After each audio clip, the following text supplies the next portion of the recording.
Good morning, everyone. I'm Barb Kabilas. I'm the Regional Stroke Education Coordinator for Central South. Welcome to our workshop today with Dr. Lyn Turkstra, Cognitive Rehabilitation After Stroke. We're really delighted to have Lynn with us here today. For those of you who don't know, Central South has an education support fund, and we ask for proposals every year. People can apply to go on a course or to put on their own workshop or event. And for this fiscal year, Tammy Tebbett and her group decided that they would like to bring Dr. Lyn Turkstra to their group in Waterloo, Wellington to talk about cognitive rehabilitation. As Lynn presented for us live in person last year, and it was so well received, and many wanted to hear it if they hadn't before, or to hear it again.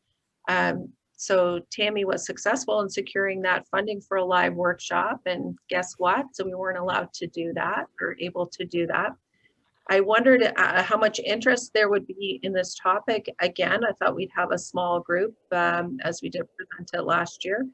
Well, the response has been overwhelming. This is a topic that you want to hear about. We had over 350 people interested in attending. So I did ask Lynn if we could record and archive this for a couple of weeks so that we could trim our numbers just a bit. Right now we have about 128 people on the line and more joining. So we'll see how many of you attend today. The great thing about presenting virtually is that we could open this broader than we normally would. And this was to be a Waterloo Wellington workshop, turned into a regional workshop, which turned into a provincial workshop because we were able to share that. So that's kind of amazing. So we're pleased about that aspect of it, of course. I'd like to introduce Dr. Lyn Turkstra. She is a professor in the School of Rehab Science at McMaster University. She's an assistant dean for speech language pathology and faculty in McMaster Neuroscience Graduate Program. Dr. Turkstra has published extensively on cognitive and communication function after acquired brain injury, and she's co-author of the 2011 text Optimizing Cognitive Rehabilitation with Dr. McKay Solberg. I'm really pleased to have developed a relationship with Lynn through the Central South Network and also with McMaster University. And I'm thrilled to have you back here today, Lynn. So I welcome you. Thank you very much, Barb. Did you want to give an overview of our schedule today, like the timing for this morning? Sure. So we're scheduled to go from 8:30 to 12:30 today. We are going to have a break about 10 a.m. We'll start with, Lynn will start with common cognitive impairments and stroke. Then we'll have a break. Lynn will summarize the research evidence after that. And then she will introduce us to the rehabilitation treatment specification system as a framework for intervention. And we're going to then have some group practice via the breakout rooms, which you've been mentioning. And at the end of the morning, we're going to talk, when we recap, Lynn is going to guide us through the discussion. What are we going to do today, this afternoon, with our patients now that we've learned some intervention strategies? I'll let you take it away, Lynn. Thanks so much. Yeah, so I wanted to just make sure everybody knew there would be breaks because it's a long time to be on Zoom. I expect everyone will be getting up and stretching and doing whatever you need to do. Our students take a 20-second break to look 20 feet away every 20 minutes. So I will try my best to cue you to the 20-20-20s, but if not, I encourage you to make sure that you take some time and look somewhere else other than the screen. I'm absolutely delighted to be here. I did ask Barb and Tammy if I could be reimbursed for travel expenses. If only. I was going through some of the slides and realizing, oh my gosh, I had to change things because some things referred to a time when we were actually out in the world talking to other people. So I'm really happy to have you here. I'm going to share my screen. Barb is going to manage the chat for me, Barb and Tammy. So if you have questions or comments anytime, please post them in the chat. I can see it, but sometimes it's a bit of a divided attention task, as you've all, I'm sure, experienced. So, I'm grateful to Barb and Tammy. So thank you so much for the invitation to replicate this workshop from before, and we'll try and make it fun today. I will say one thing before I start. There's a really great YouTuber named Gia Goodrich, and she does these YouTube videos on how to look good on Zoom. And I'm doing everything wrong this morning. So my office is this really warm color, which makes me look jaundiced. So and usually there's sunshine, but there's no sunshine today. So just like, I'm going to turn myself off, and I encourage you to make sure you don't see me either. Pin somebody else who has better lighting. Okay, so I'm going to hide my self view, and then I'm going to share my screen.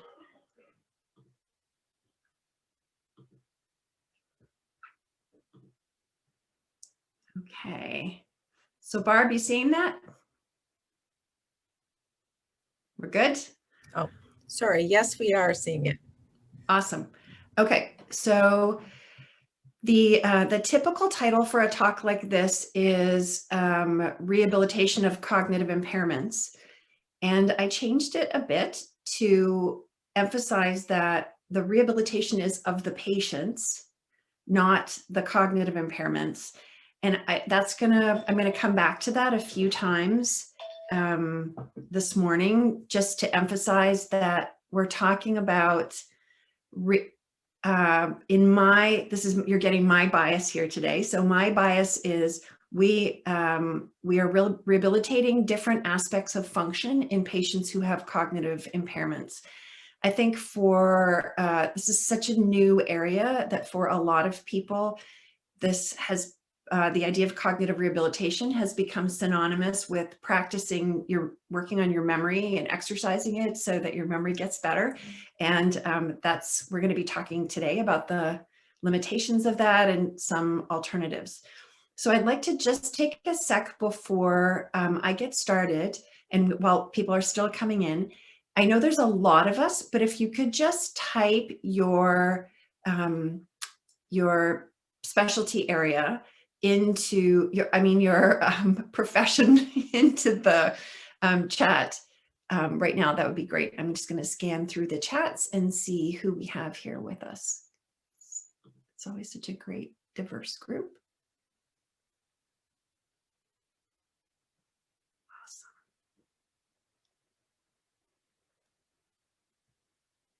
So I'm just catching up. Great, lots of OTs. I love having PTs. This is great. Last time, we also had some nurses. I was just looking to see if we have anyone from, oh, great. So we have an RPN.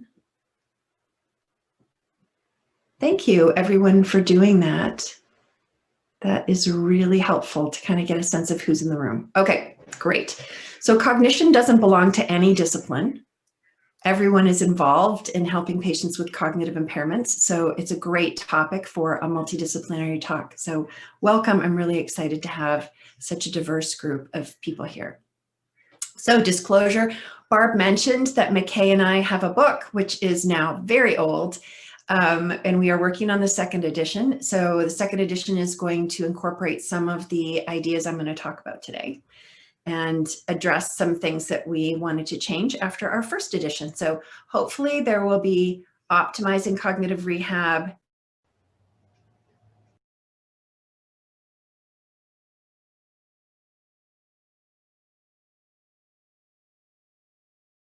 somehow I got muted. Whoops. Okay, can you hear me now? We're good again? I don't know how that happened. Yeah. I've noticed there's like a spontaneous mute somehow. It's got to be me because it's always me. Okay, so I'm going to say 4 words today, and I'm going to teach you 4 words. And so I'm going to say to you, what are the 4 words for today's learner outcomes? I'm assuming you're all muted, so you can say them out loud if it's appropriate wherever you are, or you can say them kind of quietly if you're in your workplace. So the 4 words for today are target, ingredient, aim, and volition. So when you see this slide, 4 words for today's learner outcomes, I want you to say target, ingredient, aim, volition. Okay, what are 4 words for today's learner outcomes?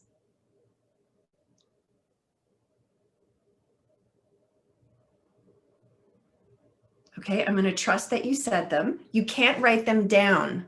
So if any of you wrote them down, you have to turn that paper over or delete them out of if you did it online. So you're going to have to remember them. So when you see this, you're going to say those 4 words: target, ingredient, aim, volition.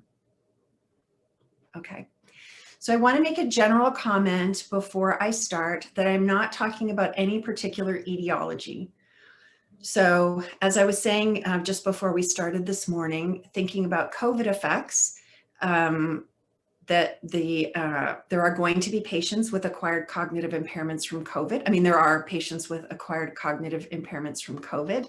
And because of what we know about the timeline of the neuropathology, the number of patients with cognitive impairments related to COVID is likely to increase over time.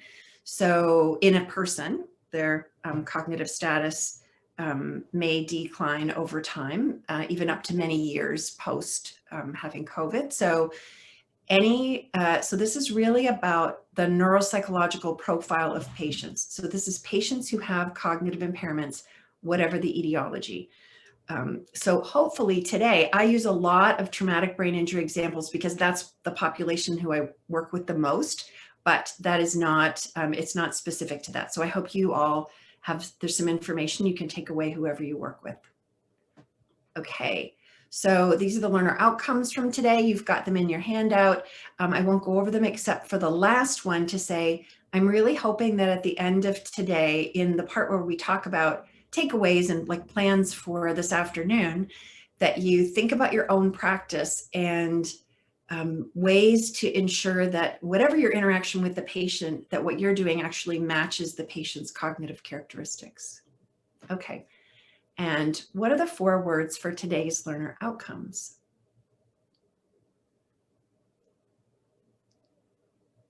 Okay, so hopefully you said target, ingredient, aim, and volition. If you did, fantastic. If you didn't, what I would typically say is, okay, I'm going to say it again. 4 words for today's learner outcomes are target, ingredient, aims, and volition. Now you say it, and then you'd say it back. But I'm sure you all had it 100% correct. Okay, so as Barb said, I'm going to talk a bit about cognitive impairments, and this is going to be a review for many, if not all of you, but I think it's a good foundation if we all start together, and then talk a bit about what we know from the evidence. And then I want to spend some time talking about a project that I've been part of for a few years about rehab treatments, and then we're going to have some breakout groups and some practice. Okay. 4 words for today's learner outcomes. I'm pretending I can hear you. Fantastic job. Okay. Okay, let's talk about common cognitive impairments in the patients we see. First thing I want to talk about is memory. I think the term memory loss, memory problems, memory impairments gets tossed around a little bit. And I think it's good to really think specifically about what type of memory is impaired. And so I'm going to walk through an old school classic memory model that many of you have seen probably in your intro classes in undergrad. So there are things out in the world, and when we pay attention to them, we receive that information through our senses, and when we pay attention to things, they are in our working memory. So working memory is the aspect of memory that is what's on your mind. So what's in your mental workspace right now? It used to be called short-term memory or short-term memory span, and it certainly includes the idea of a limited number of bits, but it's also how you manipulate that information. And I think a good example that that I like to use is if you are, say, getting ready to start your day, you're reviewing in your mind all the things you need to do, but you also may be making some decisions, manipulating that information in your mind, sort of reordering what you're doing. And so that takes work, hence the term working memory. So as an example of working memory, I would like to show how working memory challenges and how working memory in general relates to everyday communication. So originally when I gave this, I had to think of a sentence to describe your trip here, which is pretty funny because I'm guessing it was short for a lot of people. I know a lot of you were in the workplace, so maybe you did have a trip here. So I'll give you two alternatives. I'd like you to think of a sentence to describe your trip to where you are if you're somewhere outside your house, or alternatively, if you could think of a sentence to describe your morning up until now. And I will ask someone to volunteer to just unmute themselves and share that. Maybe you could, try to think, Barb, what's a good way to do this? Yeah, so if someone's just willing to unmute. Or put your hand up and Barb can see. I can put my hand up. I know there's others out there.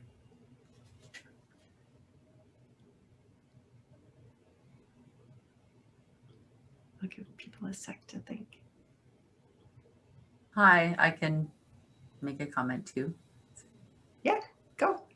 So my trip here was very snowy and cold and dark. Great, thank you. I'm just gonna jot that down.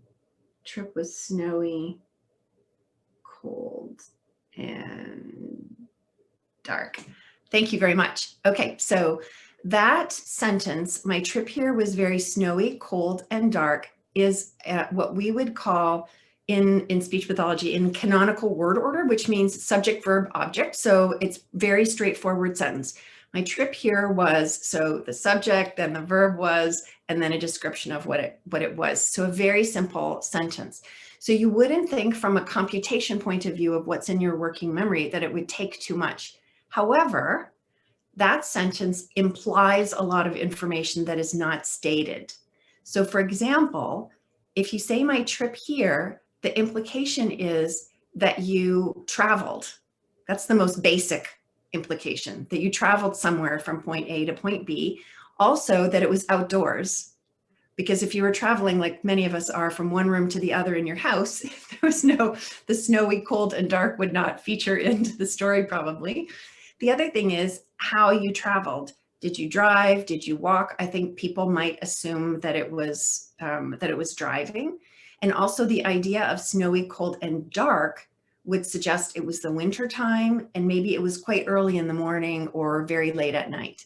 So that is part of the computation of working memory. So when you think about how you talk and whether it's a burden on or puts a load on working memory of the other person, a lot of people think, well, I can't say a long sentence or I can't say a complicated sentence. But you have to think that all of our communication has a lot of implied information in it. And I think this is so critical for patients, especially in healthcare, because we all have this shared knowledge in healthcare that isn't necessarily shared by the patient.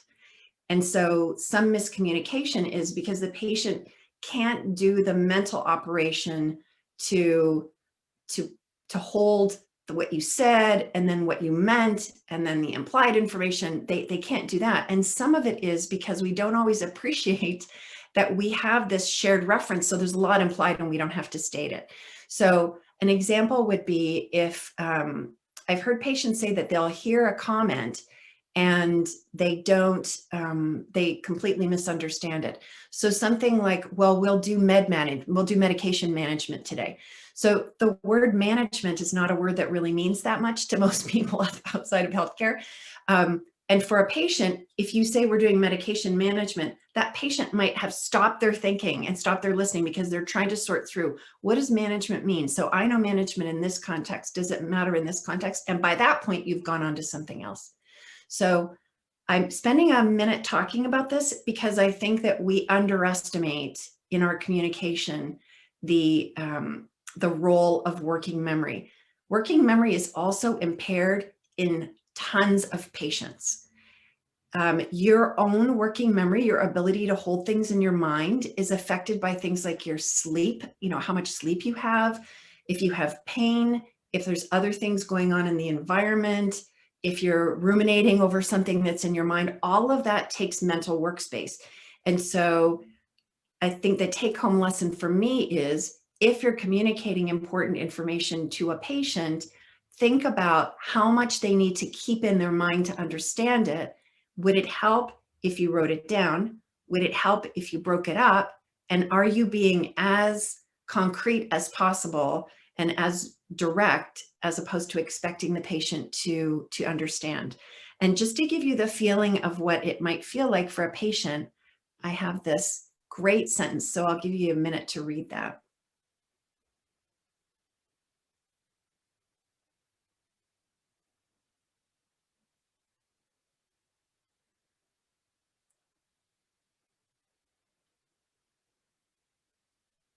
So I love this sentence because it's English, so we should understand it. I think you can figure out the main content of it, but trying to sort out who's doing what is a huge working memory load. And so that feeling that you had trying to sort it out might be a feeling that some of your patients have as well.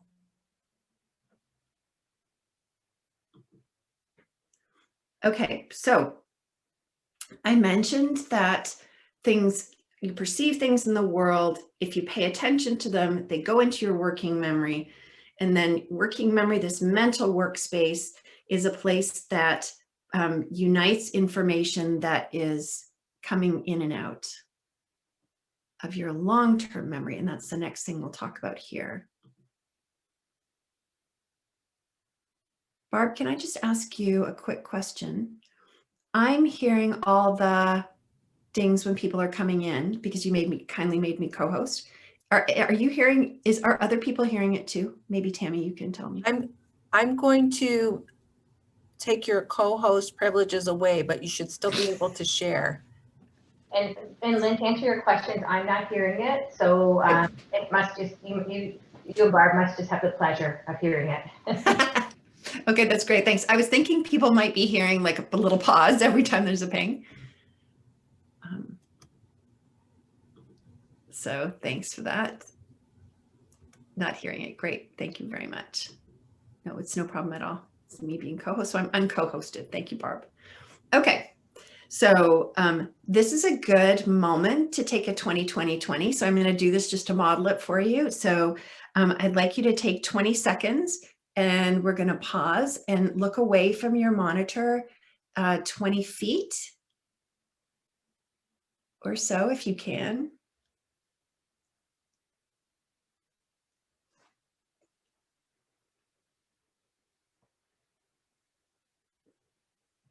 Give your eyes a bit of a break.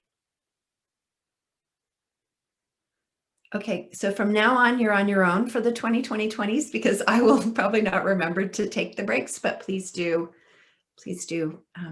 look after your eyes. Okay, so long-term memory. So this is our more or less permanent memory store. Still a lot of debate about this. If your memories are really in there forever and ever and ever, and what you lose is your ability to access them. So, and it's not like memories are stored like books on a shelf. I mean, they're sort of reconstructed by patterns of neuron firing activity in the brain. So some of that stuff that pops in your mind after years might actually just be reconstructible at any time in the future. So anyway, this is your more or less permanent memory storage, and it comes in two flavors. And the difference between these two is really critical, again, for rehabilitation of patients with cognitive impairments. The kind of memory that we have that we can talk about or declare about is explicit memory or declarative memory. And that is your memory for facts and concepts, like knowing that there is an inauguration in the United States today, which probably we're all thinking about. And actually knowing that there's an inauguration at all, and kind of what an inauguration is your fact and concept type of memory. Knowing that there is one today at a certain time with a certain incoming president is your knowledge, is your episodic or event memory. So you could think of your event or episodic memory as facts and concepts with a timestamp. So it's the difference between I know what breakfast is and I know when I ate breakfast this morning and what I had. So those are both in the category of declarative memory. The third type of declarative memory that mostly speech pathologists talk about is memory for words. So that's your conscious memory of, I know the word for this. So I know I could call that, this thing I'm looking at that tells the time, that's a watch. That's my word memory. And the reason we include that is because in aphasia, people still have their memory for concepts and facts. They still remember events, but they sometimes lose access to the words themselves. And so, so these are different types of declarative memory. So this, as we'll see in a second, is the most fragile of the two types of long-term memory. And as I said, I'll talk about why in a second. So that's the memory you're conscious of that you know. The other type of memory, which is very powerful, is non-declarative memory. And that's sometimes called, or it used to be called, procedural memory, although there's more than just procedures in it. It's also sometimes called implicit memory because it's memory that you seem to just pick up without being conscious of it. It includes habits and skills, so the things that you do over and over and over again, and skills that you practice and refine. Critically, for patients with quote unquote memory problems, it includes emotional associations. And that is your feelings associated with people, places, and events and things. So the example I always give for implicit or non-declarative memory for emotional associations is what happens when someone has a baby. So when someone has a baby, everyone has ideas about baby names, but everyone also has opinions about baby names. And so often someone will say, oh, why don't we choose, this name, whatever, Lynn, and you'll feel like, no, I don't like that, but you don't actually know why. And the reason you don't like it is probably because there was someone in your life with that name with whom you had some sort of a negative emotional association, but you have lost the declarative side. So you can no longer place that person in time or remember the exact event. You might not even have been conscious of it at the time. It's just somehow in your brain that name got stuck with an emotional association that you don't want to bestow on a child. And so those are non-declarative memories. Those memories, you can learn things in a non-declarative way, and it doesn't go through working memory. And that's also going to be really important for rehab. So what I mean is, if it just gets in your head by you doing it over and over again and by it happening. So it goes right from sensation. You don't have to pay attention to it. By definition, you don't. And that those things just go in your head. And just to give you a concrete example, I saw a woman who had developed a viral encephalitis, and it took a while. She was actually a medical clerk on a hospital unit. It took a while for this to play itself out. So she had about 3 or 4 days where her declarative memory was getting worse and worse, but her non-declarative memory was not affected at all. And after she got very ill, and then she was in rehabilitation and she was in the hospital, and she developed a routine of going out and to the desk. I think it was a place, she'd worked there, so it was a place she was comfortable with. She would get out of her room, she would walk to the desk, she would say, what happened to me? Why am I here? And then someone would say some answer, no, please go back to your room, you'll be fine. 10 minutes later, up out of her bed, walking out to the desk. What happened to me? Why am I here? The staff would redirect her. Then 10 minutes later, what happened to me? Why am I here? By the time I saw her, it had only been a couple of days, and that behavior was so entrenched because she had repeated it so many times. And she had no consciousness of that because she had no declarative memory. So she didn't remember that she had been doing that only 10 minutes before. But there was a real opportunity for high frequency practice. And as we'll see in this type of memory, you learn what you do the most. So she also had, I thought, formed a negative emotional association because she'd have this feeling of uncertainty. And that feeling of uncertainty got connected with this routine of going out and asking, and then she wouldn't get an answer. So she had a sort of worrisome, stressful feeling around this routine that never really got resolved. So that is the two main types of memory. So what are the 4 words for today's learner outcomes?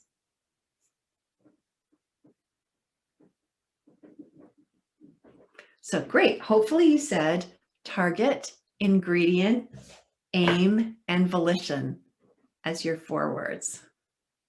If you hadn't, I would say, what are the 4? When I ask you the 4 words, you will say target, ingredient, aim, volition. And then I would say, fantastic, you did it right, because I want to give you a positive emotional association with your success. Okay, so these 2 different types of long-term memory operate quite differently. So declarative memory is dependent on conscious experience. So that is this morning.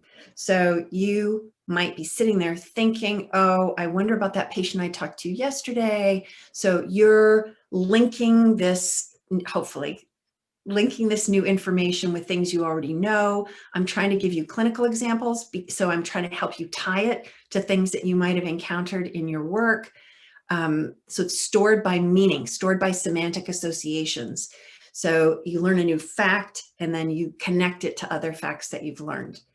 The role of errors depends on things like the consequences. And what I mean by that is that last point. You can actually make a mistake so you can actually have a memory of something and you can do it wrong. And then you can consciously say to yourself, I am going to do it differently next time. So the example that I usually use here is the first time I borrowed my husband's Ford Explorer, got out of my Honda Civic and drove in his Ford Explorer, I backed it into a tree.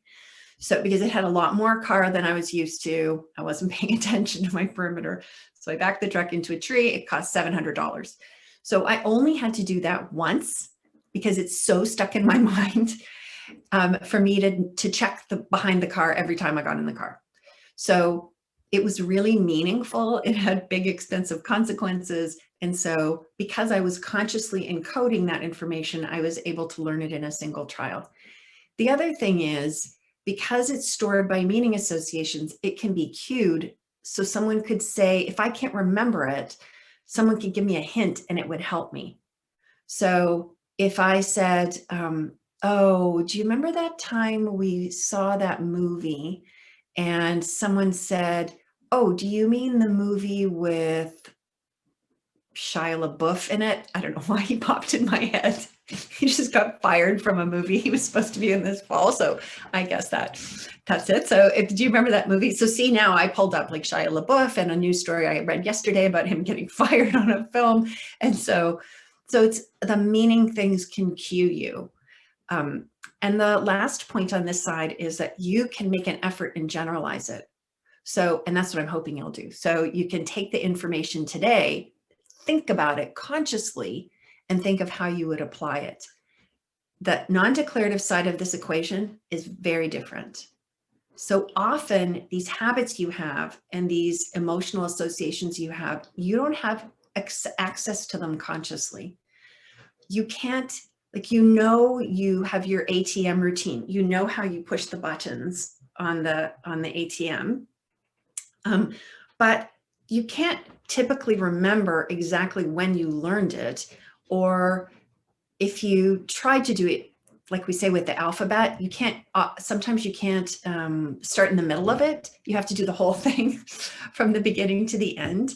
So it's not something that you can try harder and get better at. And that's a key. So if someone has a habit, or if someone has an emotional association, if you say, well, why are you feeling so upset? Why are you feeling so, so angry? The person, if they don't have good declarative memory, probably can't link it. And then what's going to happen is then they're going to feel frustrated, and they're going to attach that feeling frustrated to you. So it's not accessible to conscious recall, and it's stored by surface features. So again, that ATM routine, when ATMs went to more of a touch screen, I think, you had to sort of redo your routine. Now I'm having a real challenge with this, as I've heard many people are, because our devices have different access points. So for example, your iPad, you may do a touch screen swipe, and your phone, it might touch in a different direction. So my husband's new iPhone, he got the fancy new iPhone. And so for his, I'm used to, because I have the button at the bottom. And so he doesn't have a button at the bottom. So I'm constantly swiping the wrong thing on the wrong device. So that's like cross-platform confusion that many people are having right now. Zoom versus Teams. It's all sort of blurring together, made worse by the fact that we're now working in one box, right? So for a lot of people, you don't have all the external cues that you used to have. So it was be like, oh, this is my desk. And at my desk, I have this kind of computer and it does this, and this is my home. For a lot of us, it's like home work is now one desk. And so everything is very confused. So that's because you picked up all those habits. When you got a new device, you developed your swipe habits, you had to unlearn your previous habits. And so this kind of learning and memory is very context specific.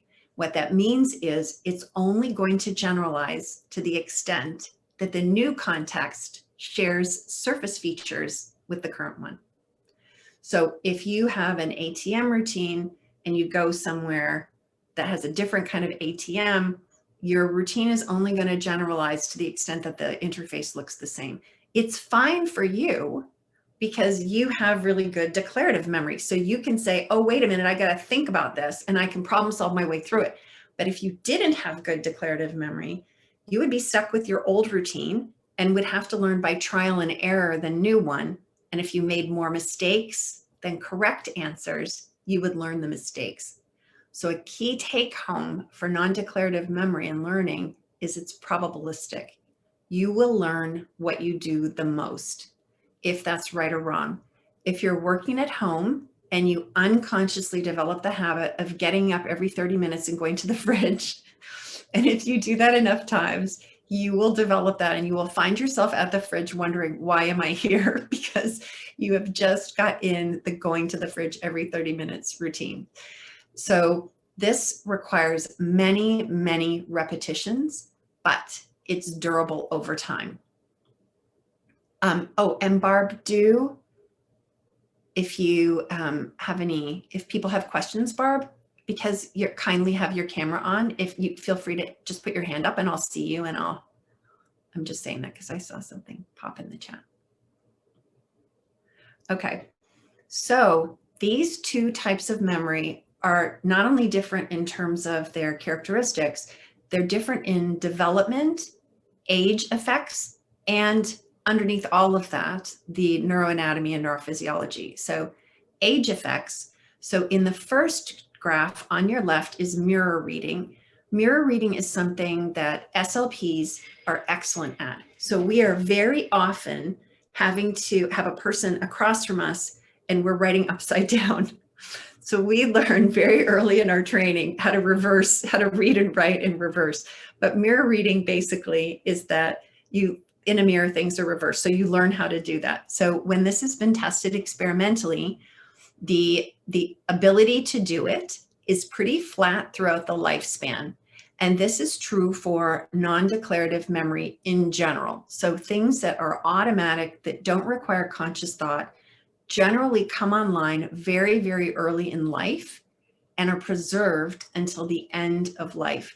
it makes sense on the early side because kids have to be able to learn how to crawl and walk and talk before they have really good conscious recollection of that.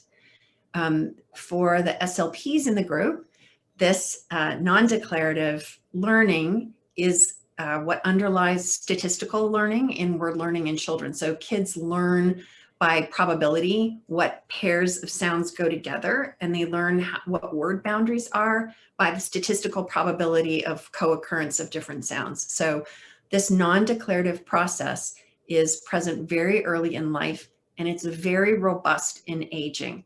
So people are still able to pick up habits and skills even at the very, very late stages of dementia. And dementia is characterized by declarative learning impairment. So, and that underlies many interventions that we do with dementia, with patients with dementia. So if you compare that to declarative memory, this is story recall. So I'm going to tell you a story, and then I'm going to consciously ask you to consciously tell it back to me. You can see that this declarative memory gets better from through the child years up until about age 30. Same with delayed, same with delayed recall here. Sorry about that, I don't have that animated, but it's the same here. So you can see that it increases throughout the adult years. The sad thing is, for any of us who are over, say, 40, is that declarative learning and memory does tend to decline a bit after age 40, mostly because we get slower and more distractible. So it's not that you can't learn new declarative information as an older adult. There was a US poet laureate who was 94. So it's not, there are these amazing people who still have phenomenal learning. It's just that age over 40 is associated with a beginning of a decrease in speed and an increase in distractibility and a little bit less flexibility. So it takes longer to get to the same spot. But the main message here is you can count on non-declarative memory to be robust in most patients. On the other hand, declarative memory, you can't count on it in a lot of our clinical patients. And also our expectations increase with age throughout the child years. So in everyday thinking, we use a combination of these two things. So, and I was looking at this slide that I sent you, and actually I think I changed it today. I had used this at a talk in Dallas right before my last talk and didn't change it. So saying things like please and thank you, you probably learned it in a declarative way back. Somebody, your parents, probably told you to say please and thank you, but it's so automatic now that you don't even think about it. And, you know, I lived most of my life in the US, and it's always this big joke about Canadians saying sorry all the time. And so I tried to not say sorry in the US and trying to undo that after, you know, when I moved, I was like 26. So after 26 years of saying sorry all the time, it was impossible for me to undo that habit. So saying things like, please, you maybe learned, you were taught it, but you certainly know it as an automatic behavior. Same thing with the greetings. So greetings tend to change over time a little bit from how, like, how's it going? How you doing? How's your day? These things, we pick them up. We don't often know where we get them from. We just pick them up. Now that we have TikTok, you probably know where some of yours come from. So these little units of language that we pick up are called memes. That's meant to be an analogy to genes for genetics. So memes are little units of behavior that we inherit, and we learn them non-declaratively for the most part. I mean, we probably, for those of you old enough to remember, probably practiced the Macarena a few times before it became a habit, but memes are just little units of behavior. You pick them up from your friends and family, your patients will pick them up from you, your coworkers will pick them up from you. There's a funny story about how you could tell students, professors, who their professors had been because they had memes from their professors that they didn't know they had. So you probably learned that totally non-declaratively, and you might know it after the fact. You might do it and say, oh yeah, I did say sorry, and that's a Canadian thing. But when you're doing it, they're automatic. But then you get to these more complex skills, and the two systems are really working together. So if you were answering a phone and taking messages, you might have had to have some instruction around what parts of that you wouldn't automatically know, but then a lot of it you might actually pick up automatically. And so this will be something especially the OTs know. And of course, a lot of this research on non-declarative learning came from OT, from occupational therapy research in the 50s and 60s of the last century. And so there's a lot of automatic bits to every day. But I put the last example because I think this is where we get in trouble with all our automatic behaviors, and that's when we have to unlearn them. And so I'm sure for many of you like me, having to change all our habits when we're out in public has been very mentally demanding. So you're having to change tens of thousands, hundreds of thousands of repetitions using your declarative memory. So you're using your declarative memory to operate on your non-declarative habits, and it's really exhausting. I heard that one of the most common things to see is people walking out of their car, realizing they don't have their mask, and then walking back to the car and getting their mask. I think I actually have a routine now where I turn the car off, leave the car, come back and get my mask, because I've practiced it so many times now. I have that as a routine. And so for patients, again, I think it's really critical for us to think about what aspects of their behavior are they doing over and over and over again that may not be adaptive in a new context. And if a patient doesn't have good declarative learning and memory, they can't do what we're all doing at the grocery store. They can't say, oh, wait, I went to walk in, but I need to go back and get my mask, because what they may have is non-declarative memory. They may not have declarative memory. So in our patients with acquired brain injury, often declarative learning is impaired and non-declarative learning is mostly preserved. So why is that? I kind of hinted at one reason, which is that the non-declarative systems in your brain are so robust because our life depends on it. You have to be able to bond with the parent that feeds you. You have to be able to avoid food that tastes like it's gone bad.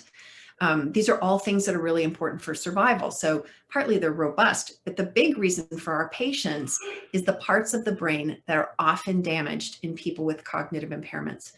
So long-term memories, there's a little bit of mixed evidence, but I'll say as a general principle, declarative learning, encoding new long-term declarative memories is a function of the medial or mesial parts of the temporal lobes. And that especially includes the hippocampus. So the hippocampus is part of the mesial temporal lobes that is the engine for consolidating new declarative memories. It's, as I say to my students, you could think of declarative memory formation as kind of going from the inside out. The memories are consolidated by activity in the hippocampus, and then the patterns of activation of the memories are stored in lateral cortex. And so if you lose a hippocampus, you don't lose what you already learned. What you lose is the ability to add to it. So people call this a short-term memory problem, but because working memory is a short-term memory process, what they really mean is we can't get it out of working memory into declarative long-term memory. And so the problem for many of our patients is declarative learning. So this part of the brain, the hippocampus, has a very high metabolic rate. And that is a function of this capacity of the cells, of the neurons in the hippocampus to do something called long-term potentiation, which basically means they have the capacity to make long-term changes in how things are represented in the cortex. And that function takes a lot of energy. And so for energy, you need oxygen, because if you have to shift to anaerobic metabolism, it's not very efficient. So anytime there's a drop in oxygen to the brain, the hippocampus tends to be affected. So even people who pass out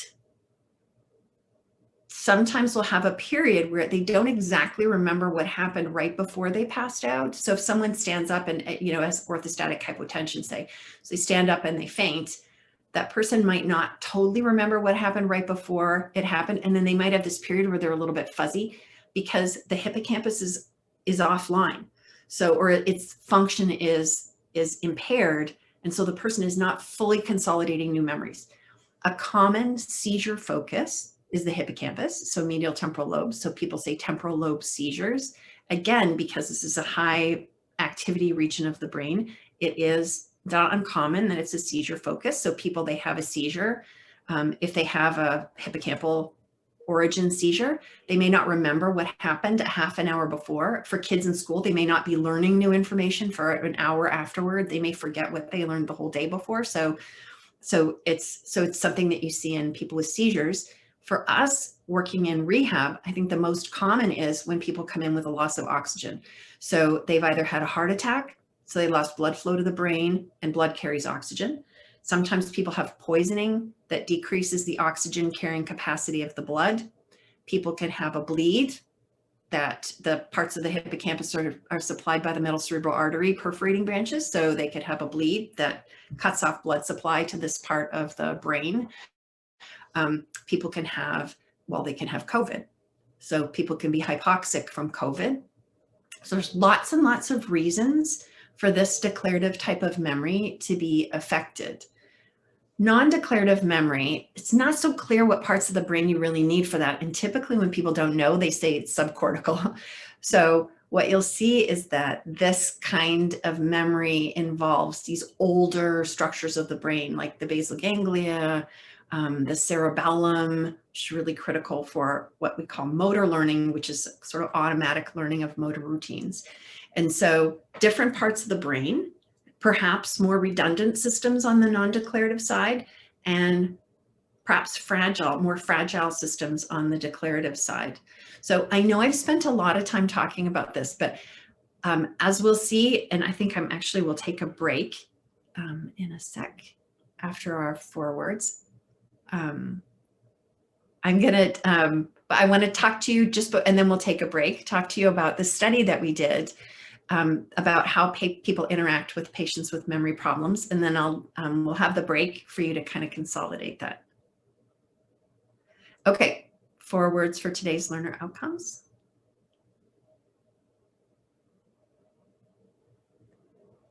So hopefully you have the forewords.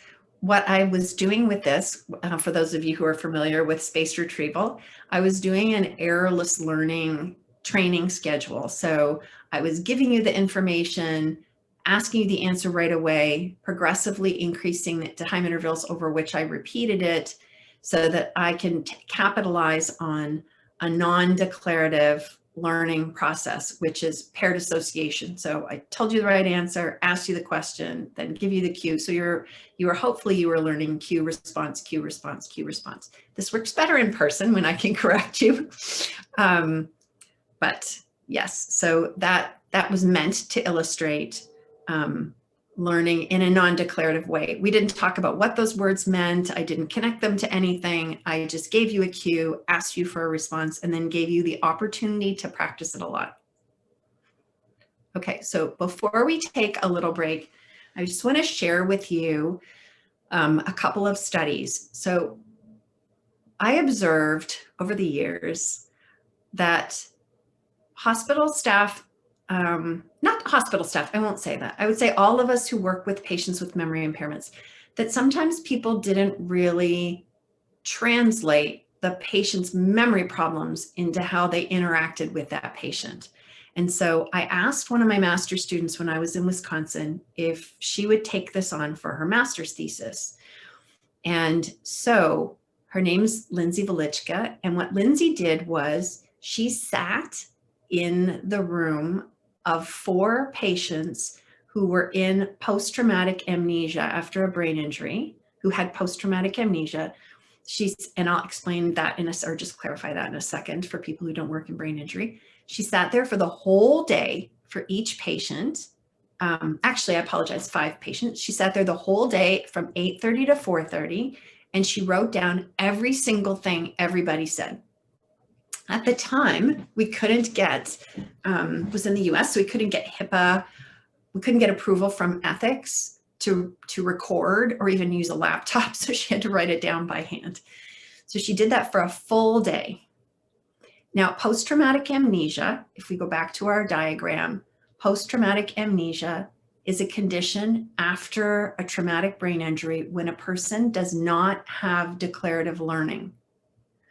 So they aren't making new declarative memories. They are making new non-declarative memories because in PTA, non-declarative learning is still intact. So they are making emotional associations with people and events, but they can't remember why because they aren't making new declarative memories. So these are people who have if you ask them, what did you do an hour ago? They don't remember.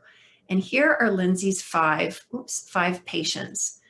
So what she wrote down was, how many questions did staff members ask them over the day? The first row is the number of questions. If you just look at this is a lot of questions to be asking a patient who doesn't remember anything from 5 minutes before. But you could say, well, maybe a lot of those questions were about the here and now. So she looked at what's the percent of those questions that had verifiable answers. So in other words, if I say to you, how many siblings are in your family? And you say 4, I can look it up. Or did you have physio this morning? And you say, yes, I can go check. So of those, a lot of them were questions that the staff person would never know if the patient answered it accurately or not. So you can see for this last person, for example, most of the questions the staff asked could be verified. But if you look at this person was asked 51 questions, and for only 17 would you ever know if the patient said the right thing or not.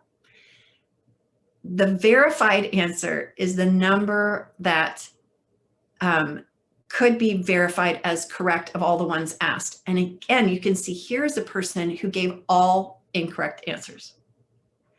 Then Lindsay looked at she also looked at I don't know, because I was concerned that patients were automatically learning to say, I don't know, because they get asked a lot of questions in the hospital. So there were a lot of questions. There were a lot of I don't knows. But then she looked at if a patient answered wrong, what did the staff person do?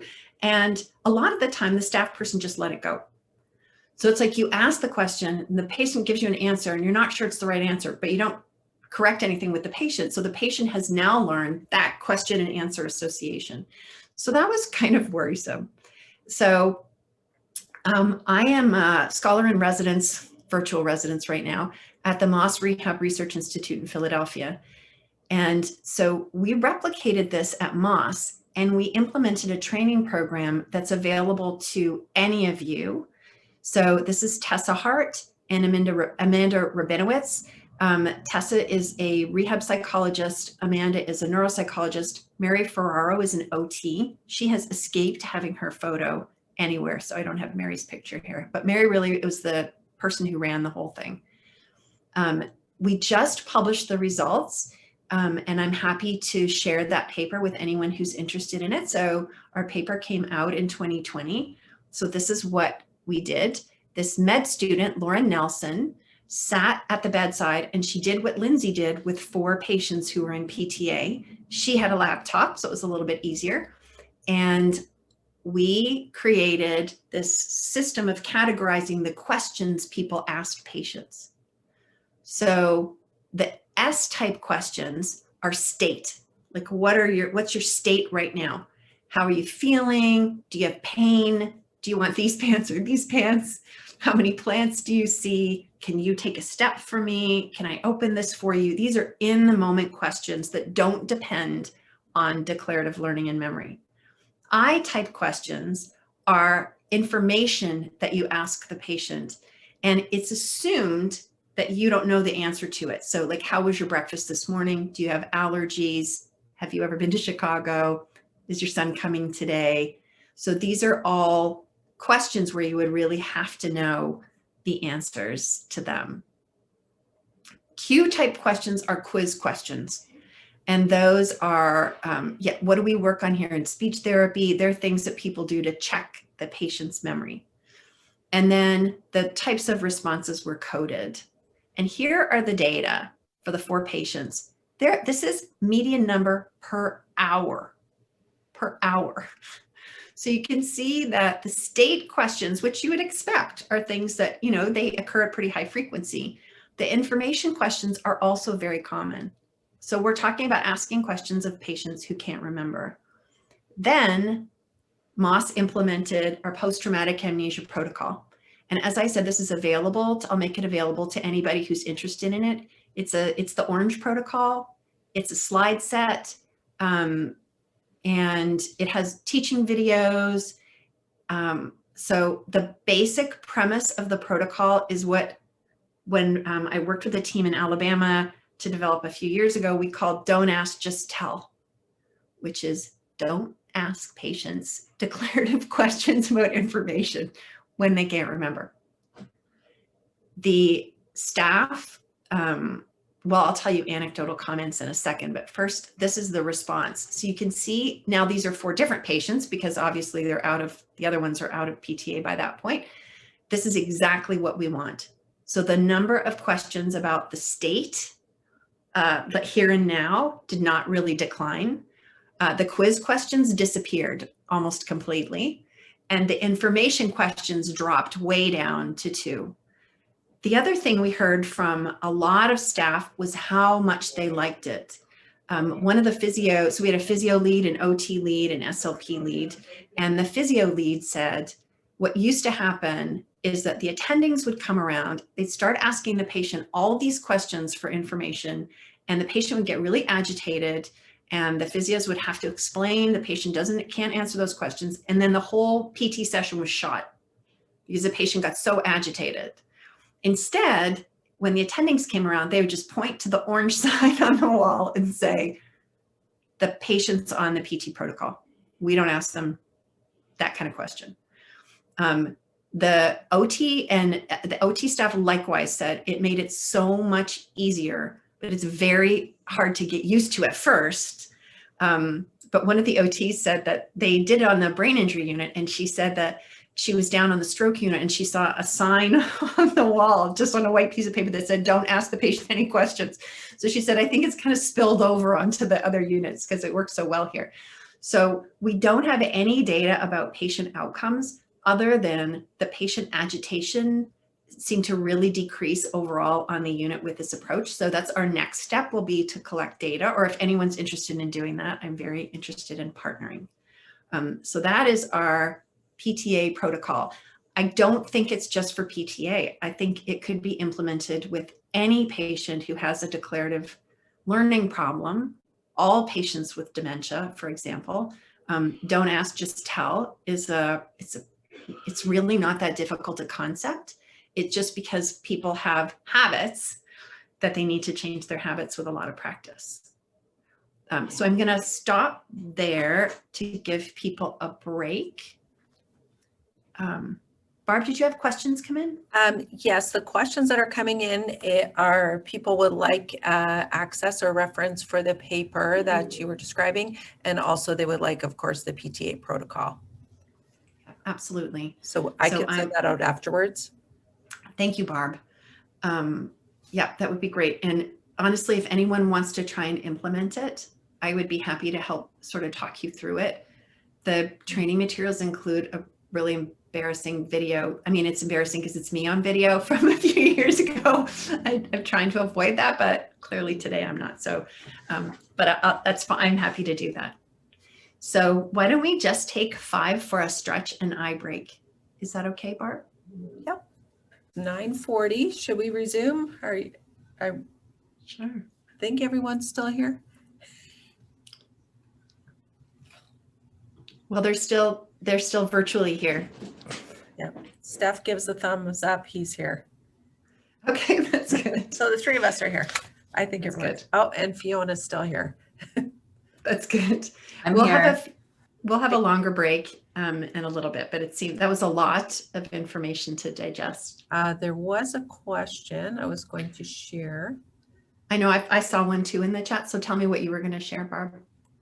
Oh, I lost it. It's near the bottom.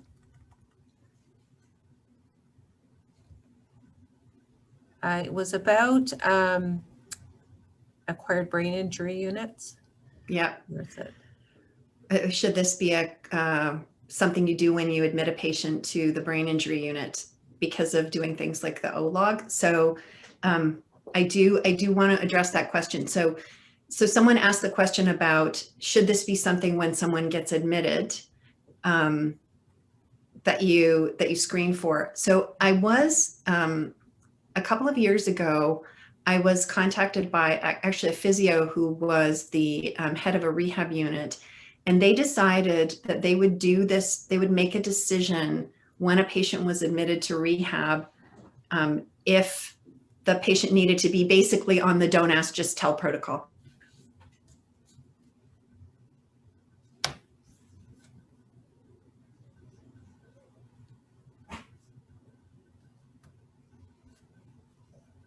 Or had a profound declarative learning impairment, then right away the staff would know this is a patient where we have to think carefully about how many declarative questions we're asking them. So I thought that was a really good idea. The other thing is at Moss Rehab, what they're doing now is they're only testing orientation once a day. So it used to be that every person who came into the patient's room would ask them if they knew the date and the time. But that was a lot of opportunities for the patient to learn the wrong thing.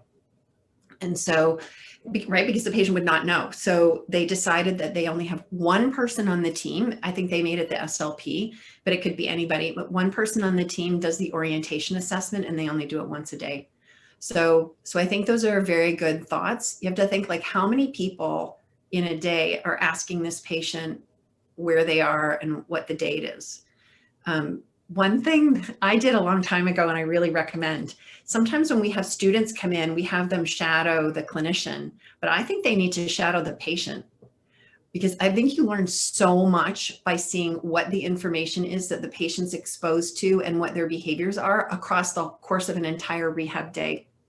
And so I did that with a child years ago at a pediatric unit, a child who had really profound declarative learning problems. And I think it was the classroom teacher had the last slot in therapy. So it would be like, like OT and then PT and then SLP and later in the day, the teacher was always saying the teacher's reports of the kid's performance were always better than everybody else's. And I didn't realize until I followed the child the whole day that everyone was doing something similar.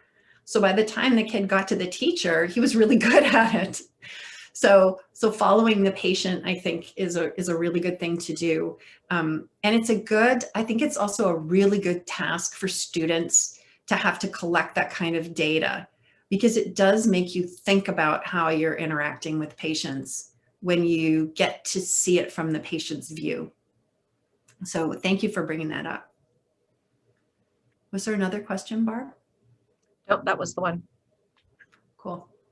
And so I mentioned sort of in passing that this applies to dementia care as well. And of course, we see people with dementia.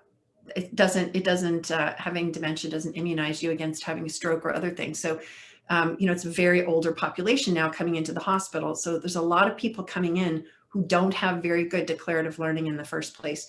So while I'm talking about it here in the context of stroke, I think that it's a good general principle to keep in mind. I will say that with my mom, so my mom had dementia. She passed away in October. And for me, she was still living independently with supports, even in the summer. And for me, it was a mental shift to say 100% of my goal with my mom is positive emotional associations. That's 100% of my goal. So I don't think about what does she remember this? Does she remember that? I don't think about me. That is off the table. I would say for like the last year, it is 100% about positive emotional association. So if she says, you didn't call me yesterday, I've already called her like 3 times today, not just yesterday. When she says that, and my inclination is just to get frustrated, I am thinking I'm changing the subject to something that's going to make a positive emotional association. So I'll say, I know, I'm so absent-minded. I'm glad you reminded me, because then she feels good because she reminded me. And I think Gail Elliott, who owns Dementiability, has a lot of great ideas about this as well. So anyway, I think that having that positive emotional association is really important. When someone says in acute care that a patient had a bad day or got off to a bad start, I sometimes think that that's what it is. I think they've had something went wrong early in the morning, or is even hungover from the day before, and they don't have the declarative memory to say what it was. And so they just have the mood. And then we try and talk them out of it, which is not very effective. I have definitely failed at that myself. Instead of saying, we're just going to do the math and we're going to have more positive associations this morning. And so we're going to shift the balance of feelings to the positive in a conscious way. Of course, like patients generally are amnestic. I mean, amnesia means no new declarative learning. That's the definition. So usually our parents have patients, and parents in my case have some declarative learning. So it's not an all or none thing. But I think when we can try and take away some of the burden for declarative recall, it can be positive for patients. Also safe. So we did, when Lindsay Velichka was observing, she did see interaction with an educator around a new insulin injection system where the patient didn't recall accurately and then was going to be going home and doing this on his own. So I think it's good for patient safety. So that experience was part of why I wrote this commentary back in 2013 about cognitive rehab on the inpatient side. And my thought at that time was really based on an article Audrey Holland had written years before in 2001 on managing people with aphasia in the early phases. And the ideas in Audrey's paper were, people are getting better anyway, they have spontaneous recovery, they're pretty anxious and stressed. Maybe this isn't the time for didactic therapy. And so my view on inpatient cognitive rehab was similar. It was, people, sometimes SLPs, as I'm only speaking as SLPs and SLP, we spend a lot of time trying to convince people that they need to do this kind of rehab on inpatient because they haven't actually lived the experience of having cognitive challenges in everyday life. And it's a very meta exercise because you're thinking about your thinking. And are they taking away from it that it was just hard work and painful? And so when they think speech pathologists in the future, they think, oh, that was hard and they didn't let me eat. So my aim out of inpatient rehab is that the patient thinks speech therapy good. So that if someone in the outpatient context suggests it, they're like, yes, speech therapy good. And I gave our second year students an example of a patient I saw a few years ago.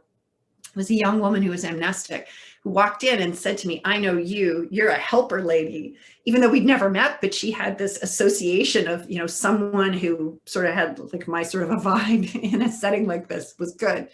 So maybe in inpatient cognitive rehab, it's so short now, we could think about how do we just give the family a couple of strategies to manage this? And how do we, from the patient side, think about making sure they're not picking up bad habits, giving them some good habits, if possible.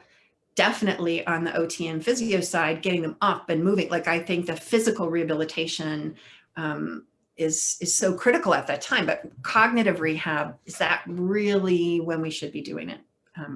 So anyway, that paper is open access. It's in your slides, so it should be accessible to anybody if you want to read my commentary. Okay, so I mentioned this already, that I was trying to illustrate the principles of just linking words without you having to consciously practice. Okay, so does anyone have memory questions before I switch and talk about executive functions?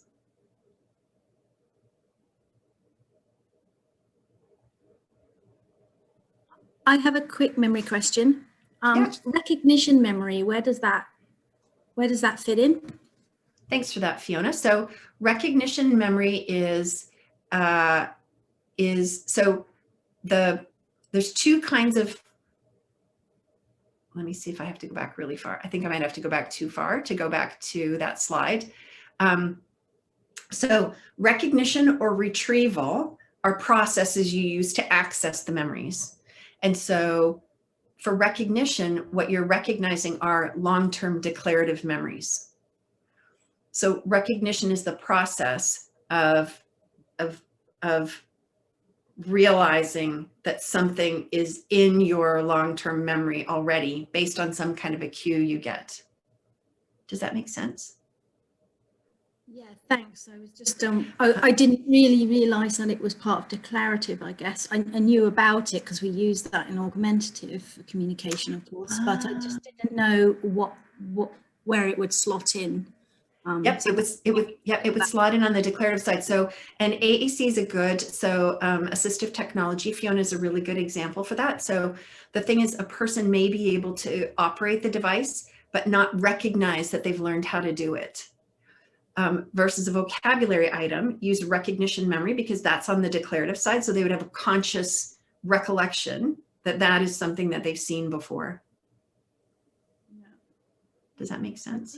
I think it's interesting because some people can't navigate through their systems, but when they get on the page, they employ a different, I guess they're employing the recognition, right? So it's interesting. Right, and also people have like their procedural, so that's a perfect transition to talking about executive functions, Fiona, because how you use the memory you have is executive function. And so the patient may have good declarative recognition of vocabulary items. They may have good skills and habits, which is when you get them in a place, they can navigate around it because they're used to it. But the problem solving that goes along with figuring out where in this system am I going to find that information is executive function. Hopefully that makes sense, Fiona. Yeah, it does make sense. And that's, why we see sort of variable results. Yeah. Right.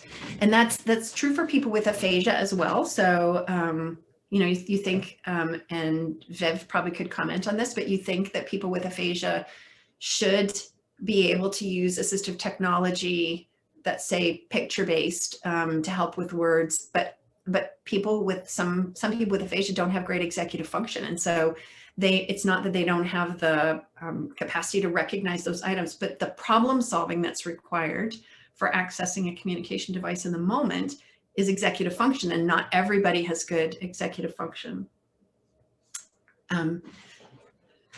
So, sorry, Barb, is that a question or? Vivian says, absolutely. Thank you, Vivian. Oh, Nancy has a question. She says, how do I assess if the client has declarative memory deficits? So in terms of scope of practice, this is the scope of practice of psychology. On the ground, we often don't have access to them. And so that was the reason to create the RBANs, the repeatable battery for assessment of neuropsychological status. So the RBANs was developed as a multidisciplinary tool for screening cognitive functions. It has a lot of limitations, so I'm not saying I wholeheartedly endorse it, but to my knowledge, it is the only tool that was developed with rehabilitation staff in mind, and to not interfere with formal neuropsychological tests. So the authors were careful in having different stimulus items, slightly different tasks, so that you could do a screening and it wouldn't mess up, wouldn't create practice effects when a psychologist does the assessment. So that's the repeatable battery for assessment of neuropsychological status. As I say, it's not perfect, but it does. And I know, so SLP has some tools, OT has some tools. In general, I would say, not to offend anyone, the psychometric properties are weak. So they generally tend to be weak. So I feel like at least the R-bands was standardized on a pretty large sample of people. I know a lot of people are using things like the MoCA. Maybe we can have a separate session sometime on test properties. I did miss a question, Lynn. Megan asked, is errorless learning something we should use throughout the cognitive rehab process? And that's what Vivian thought responded, absolutely. Got it. Okay, thanks. So if a patient has profound declarative learning and memory impairments, then the research evidence is that error control methods like errorless learning are best. So if you have a patient, like I've seen several people who are completely amnestic, and those people are learning by errorless learning. I mean, they're learning by statistical probability. So I would say yes, if you have a patient who has a profound declarative learning impairment, then you want to use everybody. You want everybody on the team to be thinking about how to make sure the patient does things correctly so they're not learning mistakes. So that whole family is called error control methods. Errorless learning, spaced retrieval training, there's a bunch of names for sort of how that's been, different disciplines have kind of used it, but the general idea, I would say, to the extent that the patient has impaired declarative learning, yes. The other thing is, if a patient has some impairment in declarative learning, it's often good if there's some things in their life that you can train to be habits so that they can free up sort of mental space to do the things they have to do consciously. So I think for all of us, we don't want to have to be thinking through every single thing we do all the time. If I can have a regular spot to put my car keys when I come in the house, I don't have to think about it every time. And so I feel like part of rehabilitation for patients with cognitive impairments, and I'm including nursing care and everything in this. I think part of that process is going through and saying, what of this can we make a habit? Because if we make it a habit, then the patient doesn't have to think about it. And if we're going to make it a habit, we have to be absolutely sure that it's going to look like this when they do it in everyday life, because we can't train them in a habit in the hospital and then they go home and it's a different environment. And so that's why I like a lot of portable memory devices, because I feel like if I can train you to have something in your pocket, and I know you're going to be wearing something with a pocket when you go home, you're not having to generalize because you got the pocket. So if I can train you to check something in your wallet, and you're always going to have your wallet in your back pocket, I can train it in rehab and then you can go home and do it. Or like if I need you to set the brakes when you get out of your wheelchair, the wheelchair is going home with you. So we can do set the brakes training here and then you can go home. But it's trying not to train them in like your memory notebook that belongs to the unit and then you expect the patient to go home, because then somebody somewhere has to undo that. Were there other questions, Barb? Lots going back and forth about which is the assessment tool, and someone has kindly put the link for the R-bands up now. So where to purchase through Pearson. Any other questions about the tool? Again, I'm not wholeheartedly endorsing it. I'm just saying at the moment, it seems to be the one thing we have that any of us can use.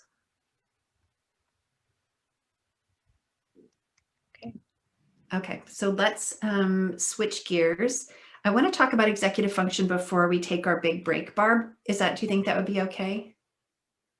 It's about, I know, okay, because I know we said 10 o'clock break, but, oh, don't forget, this is a good time for your 20-20-20.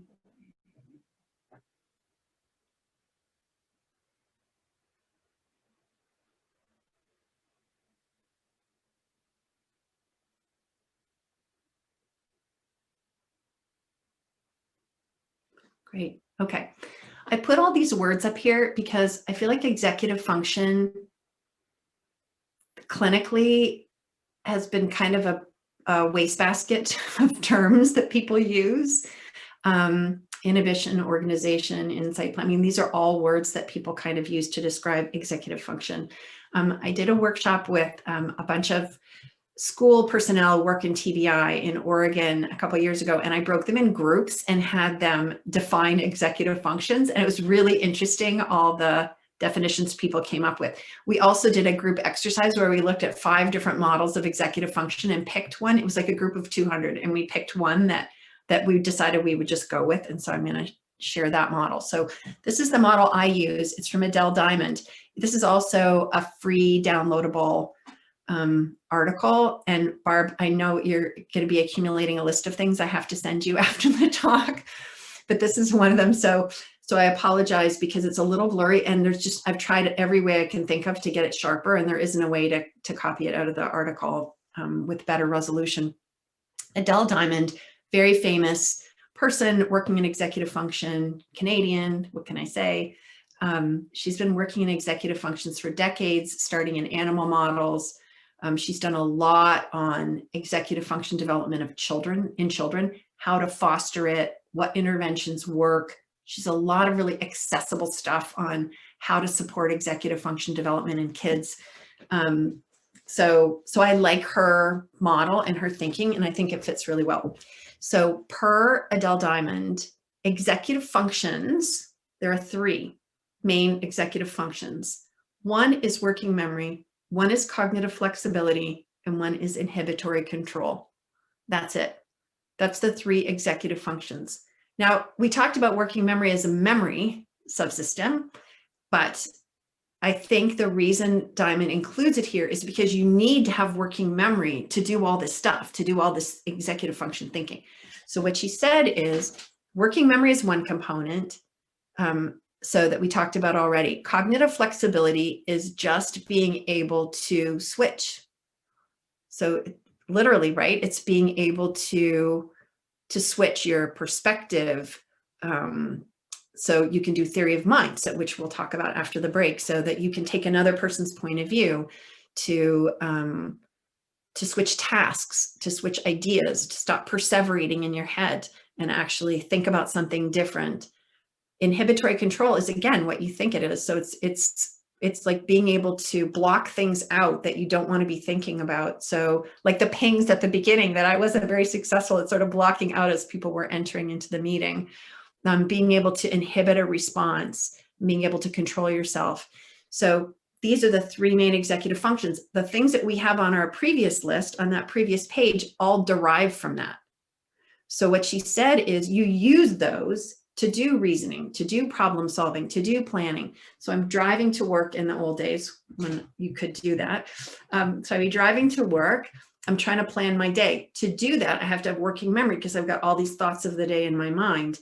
I also have to have inhibitory control. So I have to delete things out of my working memory that I don't need. So maybe I'm thinking, oh man, grocery list. And then I have to think, no, wait a minute. I got to think about work, not after work.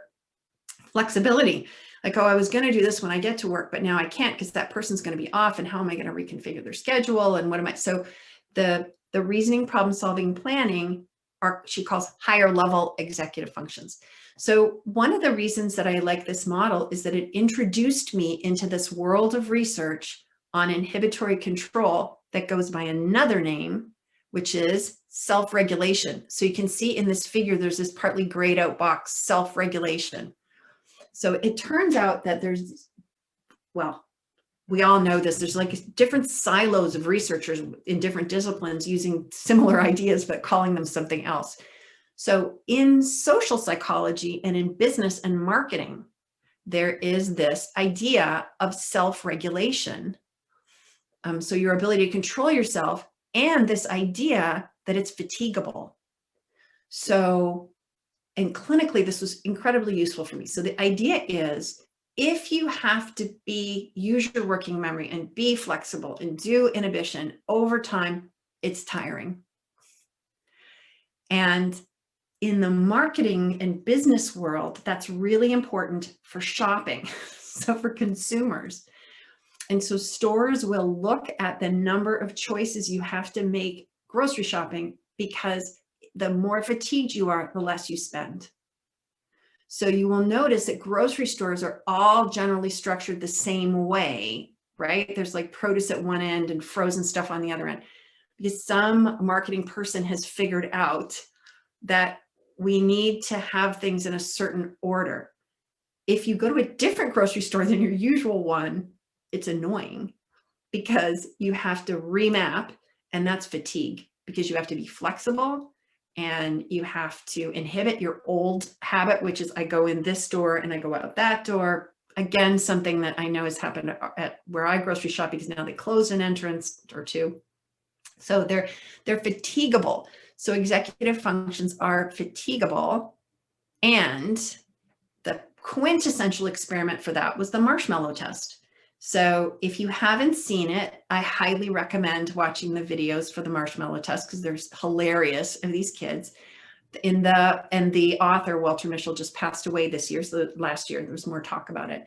They say to the kids, I'm going to give you a marshmallow. If you don't eat it, I'll come back later and give you 2. And in the video, you can see these kids trying really hard not to eat the marshmallow, and your ability to not eat it increases with age as executive function develops. And so if you have to sustain your self-control, you run out of it.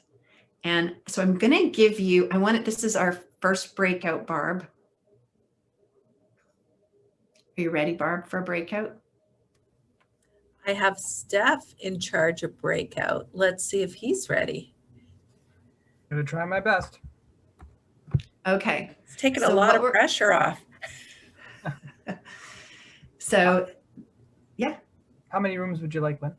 Sorry, Steph. So how many total people do we have on? There's We have 174. 74 participants. Okay, so I need 174 divided by 3. Oh, And don't put people in their breakout groups yet. I need groups of 3. So I need something like 60 breakout groups, like 55 breakout groups. So this is what I want you to do in your breakout groups. You need somebody who has a second hand, and you need somebody to be a monitor, and you need a person to actually do the behavior. And what I'm going to ask you to do is I'm going to ask you to talk, the person who's doing it, to talk for a minute about kind of what's going on in their life this week, and not use and or the. That's it. So talk for a minute and don't use and or the. What I'd like you to do beforehand is rate how mentally tired you feel on a scale of 1 to 10. And then I'm going to ask you to rate how mentally tired you feel on a scale of 1 to 10 after. So one person's going to be the timer. One person's going to do the task. One person's going to be the monitor who's going to count if the person breaks the rules. And the person who's doing the task is going to self-rate before and after. I would love it if each person in the group can do it. So what I'd like to do is I would like to give you 5 minutes in your breakout group so everyone has a chance to do the 1 minute. Good to know. We have another breakout activity in a bit, and that one they're bigger groups, so I think we'll be fine with that. It's mostly the people who are in a group watching that I didn't anticipate. What the heck? We gave it a try. So I'm hoping that you had a little bit of the experience of mental fatigue. A person with brain injury said to me, we did this activity at his workplace as part of education about his brain injury and how it affected him at work. And he said, he said, that feeling is how I feel every minute of every day. And so if you think about the mental effort it took you to try and change an automatic behavior, and you all with your stellar cognitive function, think about what it would be like for someone who had a cognitive impairment and had to do that degree of self-monitoring all the time. So the experimental method for this is you do what you guys did, and then the next thing you do is where you see the effects. So if you did the rating pre and post, you might have seen that you had a decline in your mental energy, or you were depleted. You were a little, we say depleted. You were a little depleted after that task. Now, what if somebody gave you a really hard math problem? So in the experimental research, what people would find is that a person was less likely to be able to complete the math problem after they did a self-regulation demanding task. So, and by the way, this is across every kind of behavior. So, and it actually generalizes from one thing to another. So you thinking about a verbal task would generalize to you doing a physical task. One of my former students, Lisa Vinny, did it in voice therapy. So she had people do the task you did, and then they had to go into a sound booth and they had to resist what's called the Lombard effect, for those of you who aren't in SLP, where if the background noise gets louder, you get louder. So she asked people to not do that. So you had to resist doing the Lombard task, and people were less able to do that after they did the task with the ands and the thes. So it generalizes. So this is a common problem in patients we see. And I think it's reflected in a lot of the comments we hear from people, like I hit the mental wall, or I run out of thinking energy, or I just can't do it anymore. That why people have more behavior problems when they're tired, when they're stressed, when they're trying to do multitasking. Why we are all, as sort of the world is exhausted with COVID precautions right now, because we're having to think about all these things that were automatic, and the consequences are dire. So when people talk about how there's like COVID fatigue, whatever, this is self-regulation fatigue. So think about, for us, how hard it is. What would it mean if you already had self-regulation impairments? Sorry, and I thought I had another slide here. That it's also repletable, which means there are things you can do to restore some of your self-regulation resources. In the research literature, it's one of the things that's common is that people eat chocolate. So apparently chocolates can help, at least in experiments. But the other thing that comes up quite often in the literature is things like affirmations. So if you're just really running out of steam at work, to say something positive to yourself, I can do this, you know, I have the skills, or to reflect on what you've been successful at that day, that's a repleting activity. But the most important thing is that it's individual. So everyone has their own things that are repleting for them. And I think that's a perfect time for us to take a 15-minute break, so that you can have a good break and do something that's repletable for you. It could be physical. It could be, I sometimes play Candy Crush, which is really bad when I'm on the screen all the time. It could be a snack. It's probably not being wheeled back into your room to sit in front of a TV set for an hour between therapy appointments. And this is another thing I feel like is a take-home message, that everybody has their way of restoring their thinking energy, and maybe we should ask patients and their families what's their way. Because probably what's happening to them in rehab is not it's not their way. So, so Barb, that is a cue for us to have our break till 10:40, if that's okay. That's great. Just a quick word that I'm getting a few messages from people about the handouts. So if if you did receive a reminder from Central South yesterday with your Zoom link, if you scroll through that, you'll see the links to the handouts. It's also on the website under the promotion for Lynn on the January 20th day on the calendar. Scroll down there, or if you really can't find it, email me and I'll send it out to you. So I hope everyone has that, and I'll see you back at 10:40. And I'm going to pause the recording now. Wait, there's just one quick question.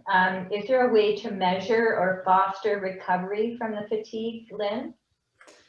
So thank you for that question. So there are quite a few, some of you will be familiar with the Borg scale. So there are quite a few scales out there that people have developed. So I think if this is something that you want to do in practice, I would say just create a visual analog scale. The challenge that I know Lisa Vinny had when she was doing her dissertation was it's sometimes hard to define what you mean by mental energy. And so maybe that's something with a patient that you would have to work out, like what. So if it's, for example, if you want to say like thinking, some people say, oh, I get tired of thinking. Some people call it mental energy, that people have other sort of terms for it. So I think if you say, if you feel like you can take on any thinking task, that's a 10, you know, or that's a 5. If you feel like I can do some things, but I feel like my brain is going to shut down partway through, that maybe is a 3. And if I really can't, I honestly, if you say a sentence and ask me to tell you what it is, that's like a 1. So yeah, so there are a few analog scales out there that people are using. So yes. Oh, and yes, thank you, Linda, for saying that. Sorry, I'm looking at Amanda's comment. Yes, social worker.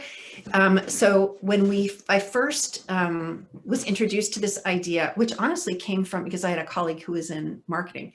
When I first was introduced to this idea, we were doing trainings around the state of Wisconsin of frontline workers. And a person said at one of the trainings, oh my gosh, I have all my meetings with my clients at 4 o'clock, you know, or at the end of the day, because we don't want to interfere with the work day. And so,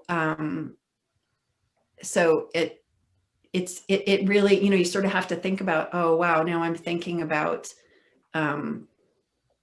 you know, when am I going to have the intellectually demanding conversations with my client? And also, if you think about if someone's in the workplace, like what kind of work tasks are they going to have to do later in the day versus earlier? And I think Linda's comment about us is so true. So I think we are all having, because we are having to create artificial barriers in our lives when we don't have them. Like I was saying before, when you don't have, like, you can't go to work and then, you know, whatever, you're at home on one monitor doing everything. It's exhausting. And yeah, we can't even type. So in that spirit, let's make it till 10:45. Okay, thanks everyone. Thanks, everyone. See you at 10:45. Thank you. I think we'll all look forward to seeing our colleagues in person. So for a change of scene, I changed. I felt this way you could feel like you were going to a different room. And I'm taking like a stand-up time. So sorry, I see there's a question, Barb, to you about the handouts. For people who might not have access to that email. You're muted, Barb. Unmute. Mary, if you just check the chat, Steph just posted the link a little bit above your comment.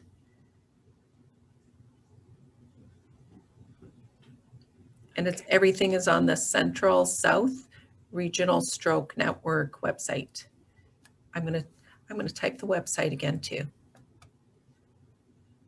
And if it's okay, I'll just go back and share my screen again.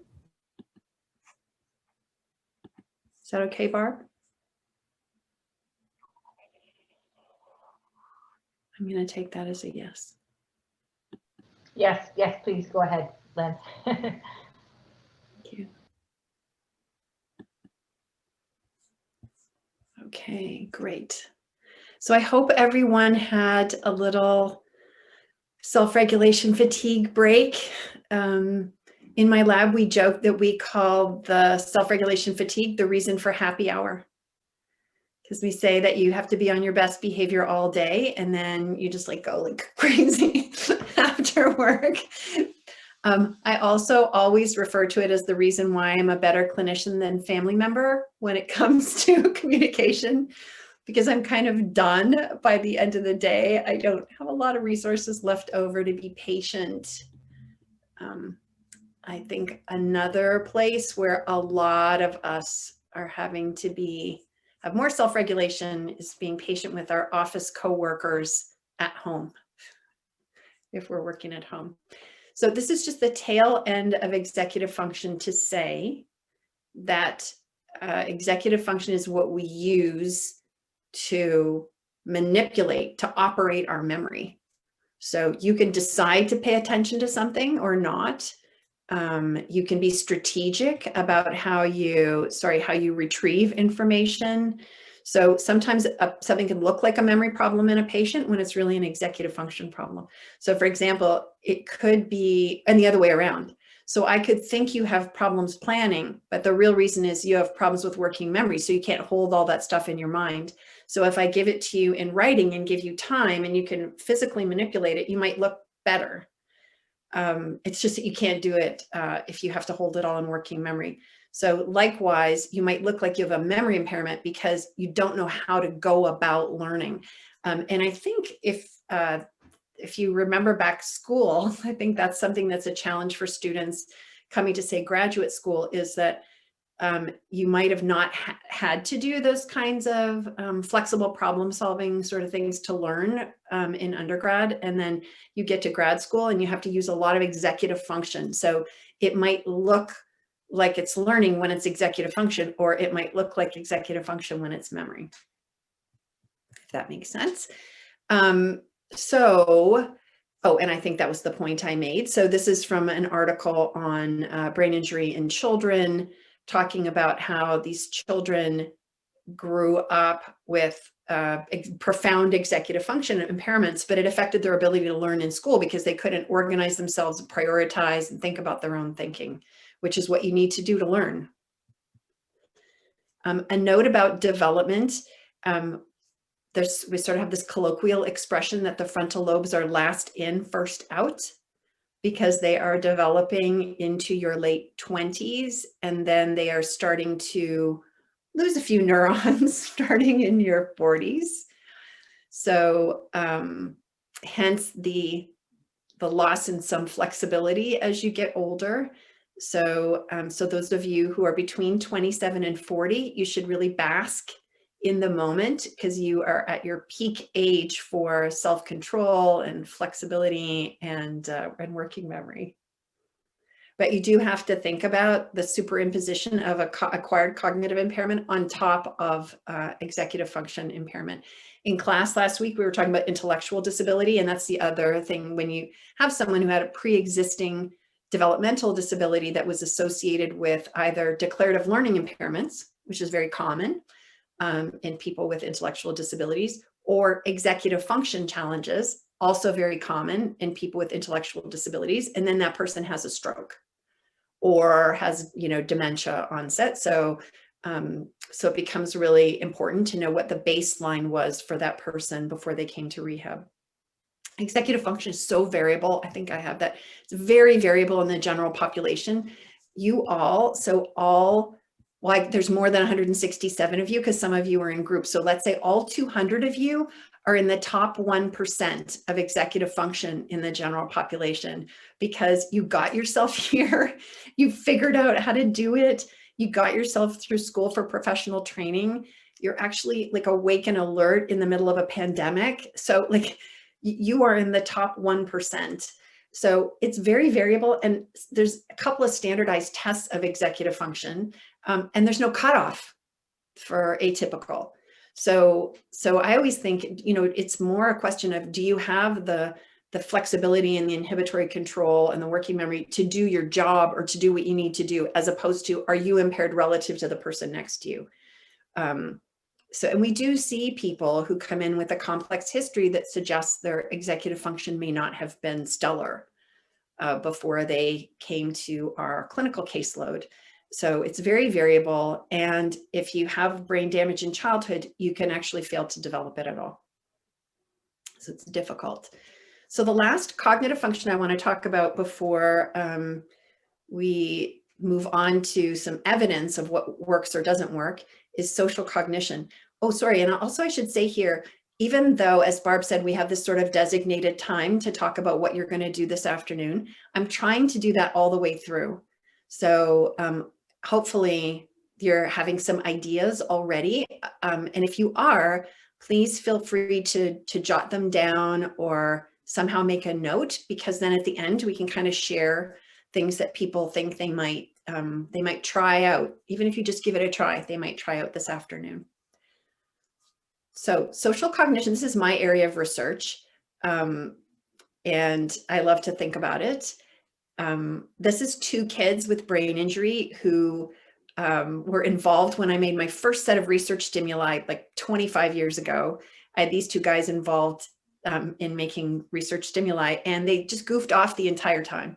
So they didn't do anything serious. So I said to them, I'm putting your picture up and I'm showing it every single presentation I give for the rest of my professional career, because you guys are such goofballs, and you wouldn't, they're supposed to be acting for videos, and they were just like joking around. So there they are. They're always going to be here.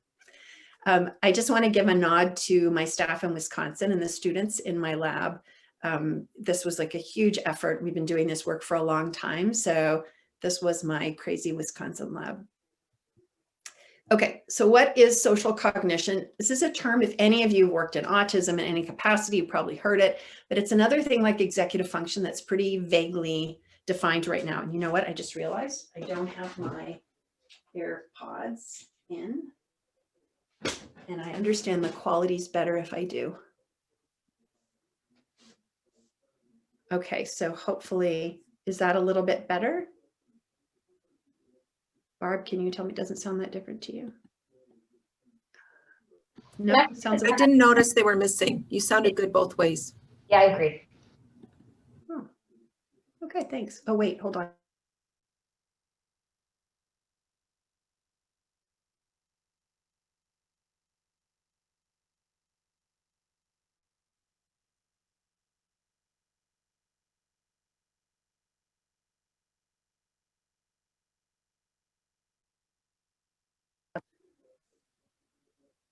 Okay.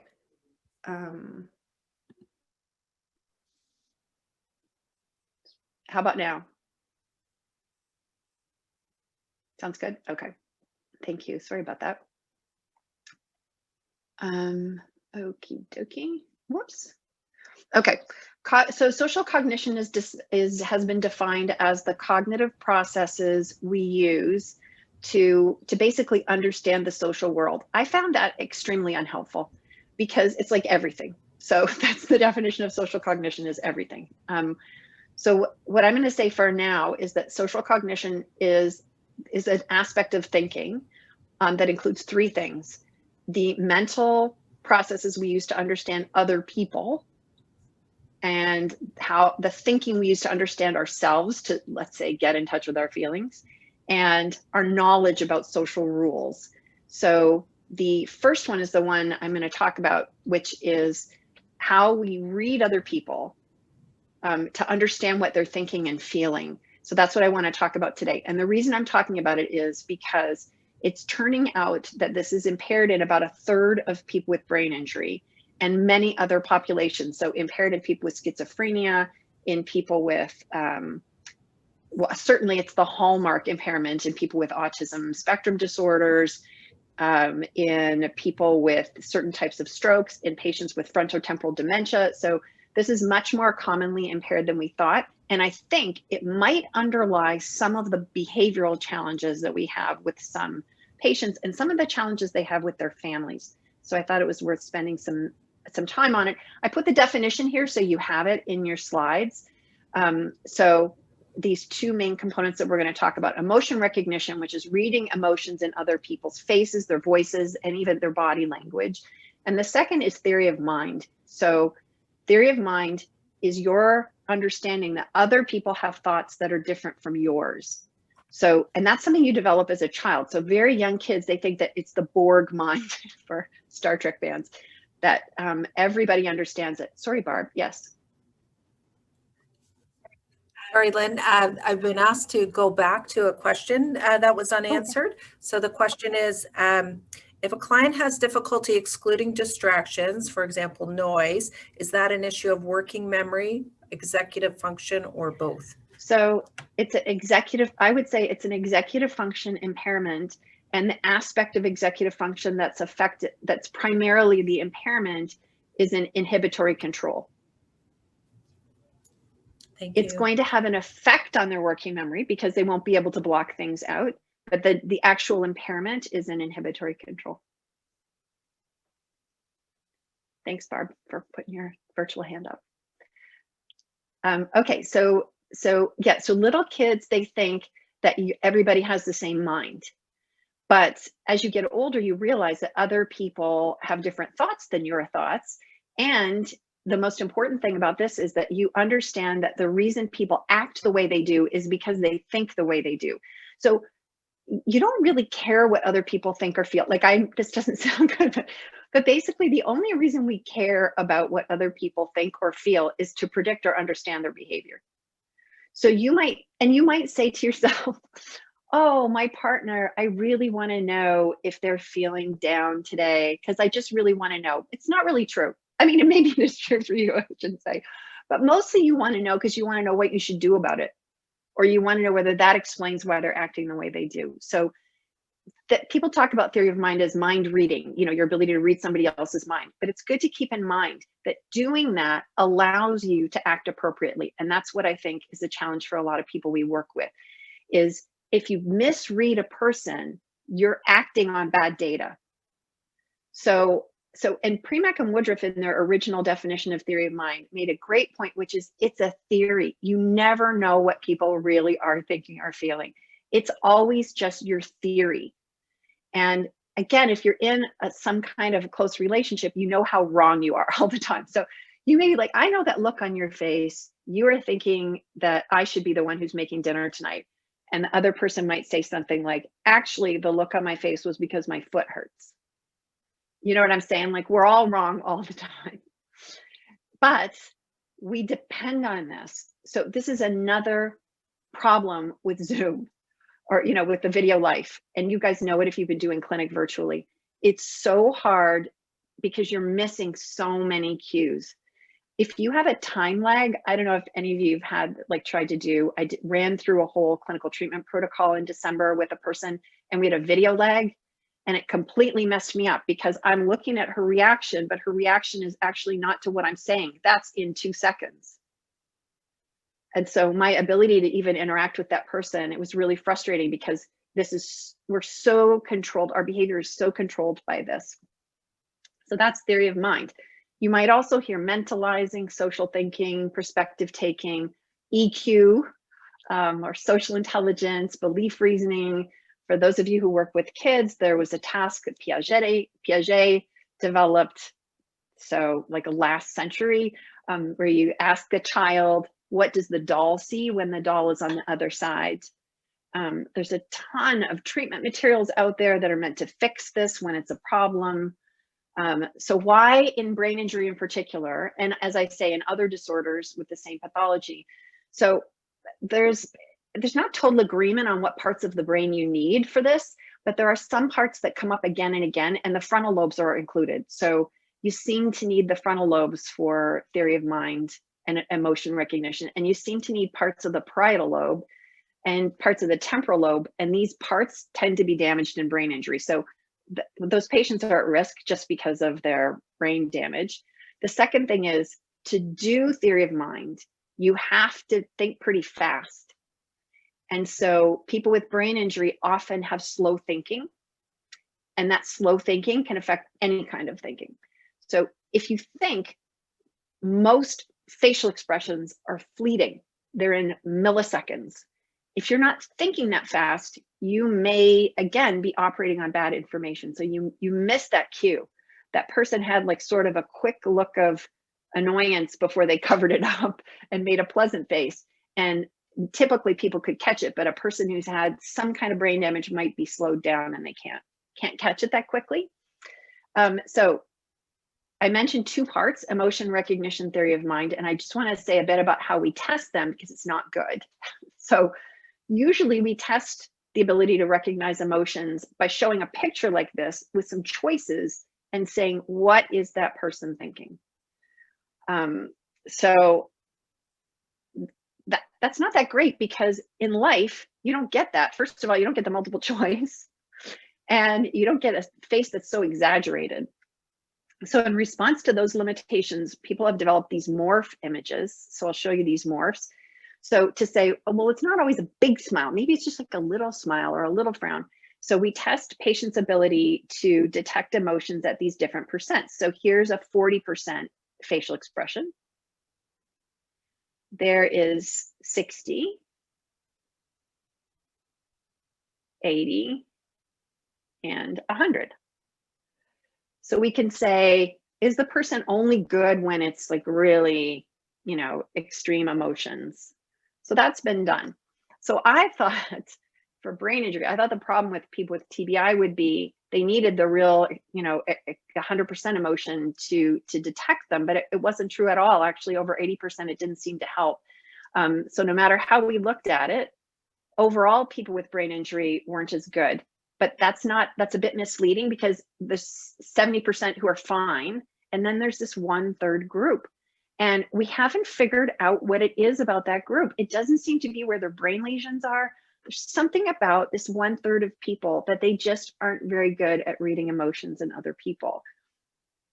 And it's not all emotions. So this is from Skye McDonald in Australia, and the bright green bars are people with brain injury, and you can see that for happiness, everybody can tell when someone's happy.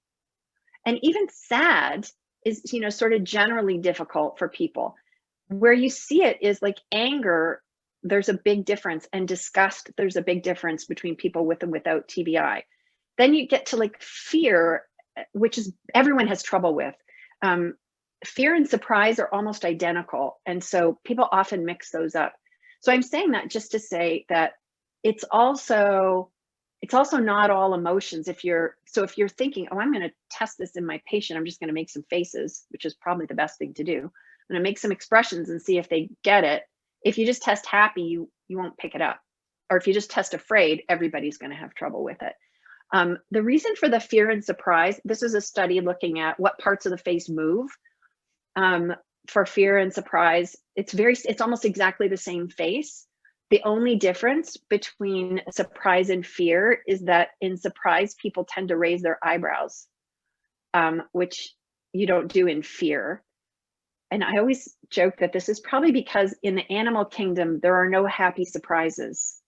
So fear and surprise being confused is fine, because surprise is always bad. For us, we have surprises that it's like, oh, my surprise party, you know, like so we're not really equipped to tell the difference between fear and surprise, because it doesn't really have a biological advantage. So these things are hard to confuse. Here we are in masks, right? So we're already talking about some emotions that are a bit challenging. And look, disgust and anger, all of that is under a mask. So if you think about, you already have a population of patients who are having trouble sorting out some facial expressions, and then we have a mask on. So it's no surprise that, and you have patients who are not going to be able to pick it up from vocal intonation. And even if they did, it's now coming through a mask and maybe even a shield. So it's even more challenging. The other thing that I feel I need to mention is Botox. So people getting Botox injections was always a challenge for emotion recognition, because a lot of our emotional expression is in the upper third of our face. So if you get Botox injections, you've taken away that whole set of cues. If you have Botox and you're wearing a mask, the person literally has no visual cues. Yeah, Barb. I have a question from Violetta. Is there any research incorporating both facial emotions and tone of voice? Yes, there is. Thanks for asking that. So there is some research on tone of voice, and there's only, I think, been one study that has showed an impairment in tone of voice recognition in people with TBI. I wouldn't say that that means it's not a problem, just that that's the only time it's been studied. The other thing we haven't seen really is, what do you do if they don't match? Right? So some people might be conveying one thing with their face and another thing with their tone of voice, and that hasn't been done. So no, it's a great question. We don't really know it. But I would say, just to be mindful that we're always conveying our feelings about things, but that as much as it's a challenge for just you and your peers, for patients who might be actually monitoring your emotions really closely because they want to know, should I be afraid? You know, am I in trouble? That's going to be even harder for them right now. And also just in general, if people are thinking about Botox injections in their forehead, to think that that does make it more difficult for patients to be able to read you.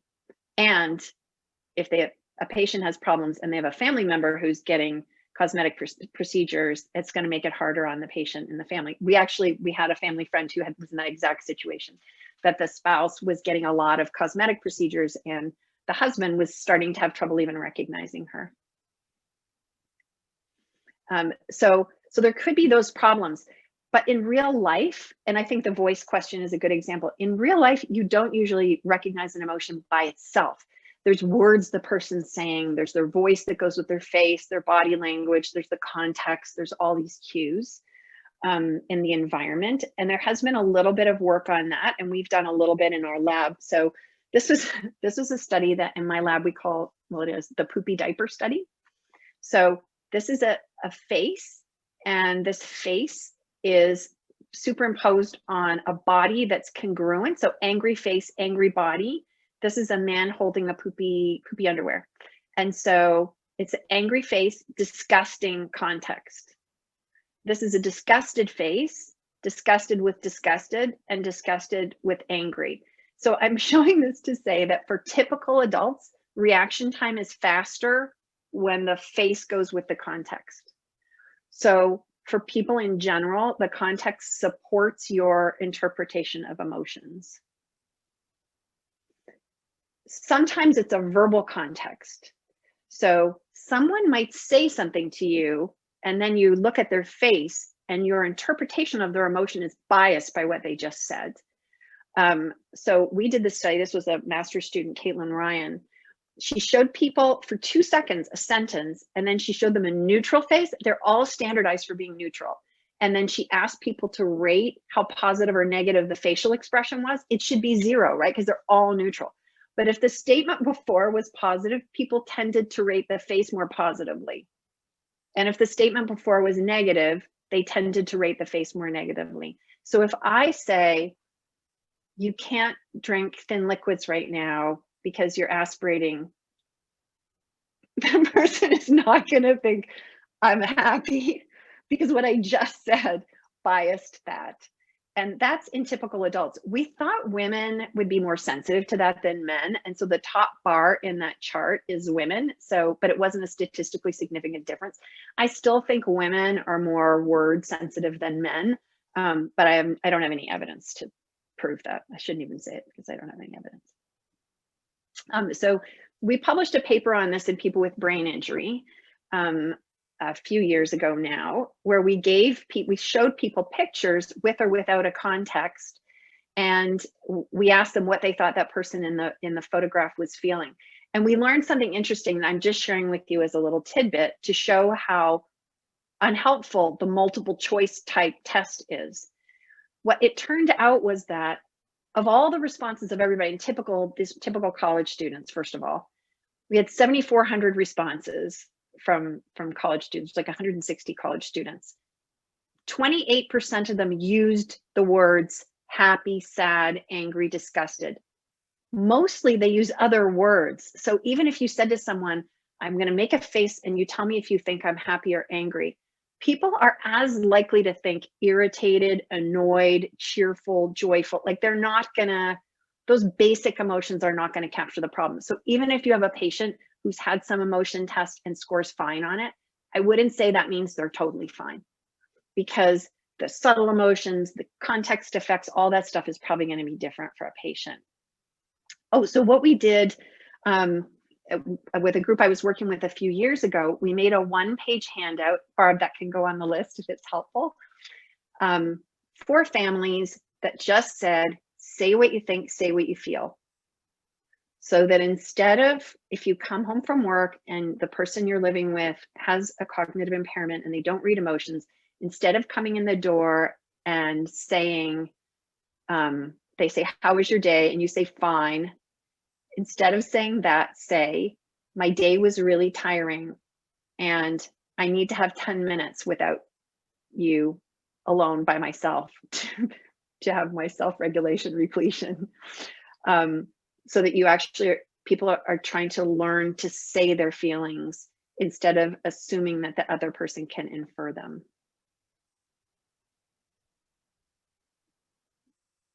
Was that a question, Barb?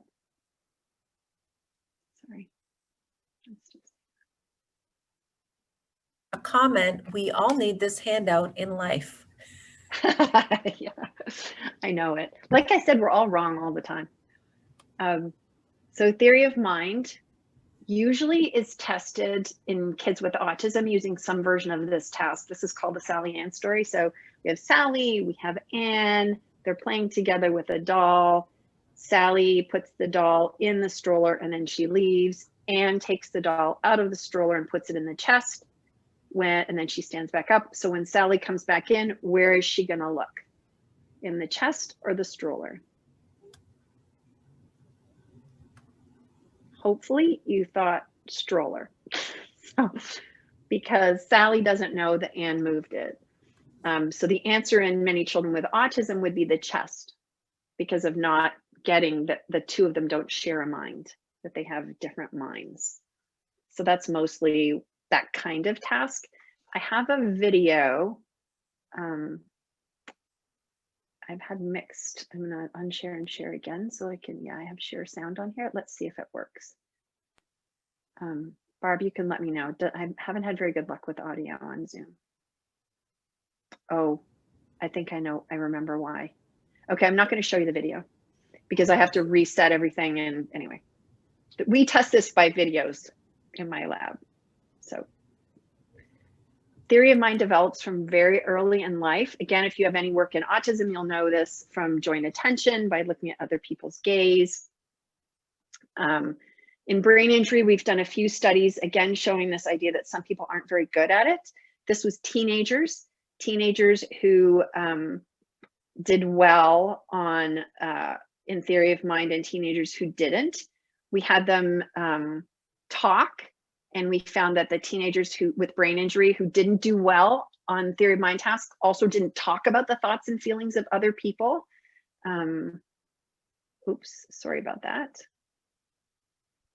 There's more TBI data just showing that some people, in this case, we showed a video and asked people a question of what do you think that person's thinking, and they would answer. And then we would say, ask them a question that required them to predict behavior, and then people with brain injury would have more trouble. So there definitely are some problems with theory of mind. A question that people often ask me is if women are better. So there is this sort of, I don't want to say urban legend, but there is this pervasive notion in society that women are actually better reading emotions. And I would say that, and I think I have some data coming up, that there's not that much of a difference overall, but women do seem to have an advantage in reading emotions from birth to death. So it's not huge, but there does seem to be a difference. And in terms of social behavior, like this is a rat study. And so it's male and female rats that have either a brain injury or a sham injury where they do all the same things, but there's no damage to the brain. And what you can see here, it's a bit hard to see on this, but this is male rats without TBI and with TBI. This is female rats. So what you can see is after the same brain injury, the male rats increase their sort of sexual exploration of the other female rats. The female rats decrease that. And after brain injury, the female rats avoid social contact more. And that doesn't seem to affect the male rats at all. For those of you who work in brain injury rehab, you might automatically be thinking of some translation of this to humans. I don't know that it's that straightforward, but I think that brain damage has different effects on social thinking in people between males and females. And I should say up till now, we've been talking about biological sex, which is your sex assigned at birth. There has not been research yet looking at gender. So along the gender continuum, or people who are transgender people. So that has not been looked at all. So this is just biological sex. But the stereotype is this.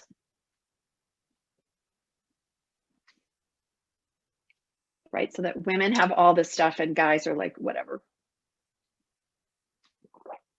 And that there may be some truth to that.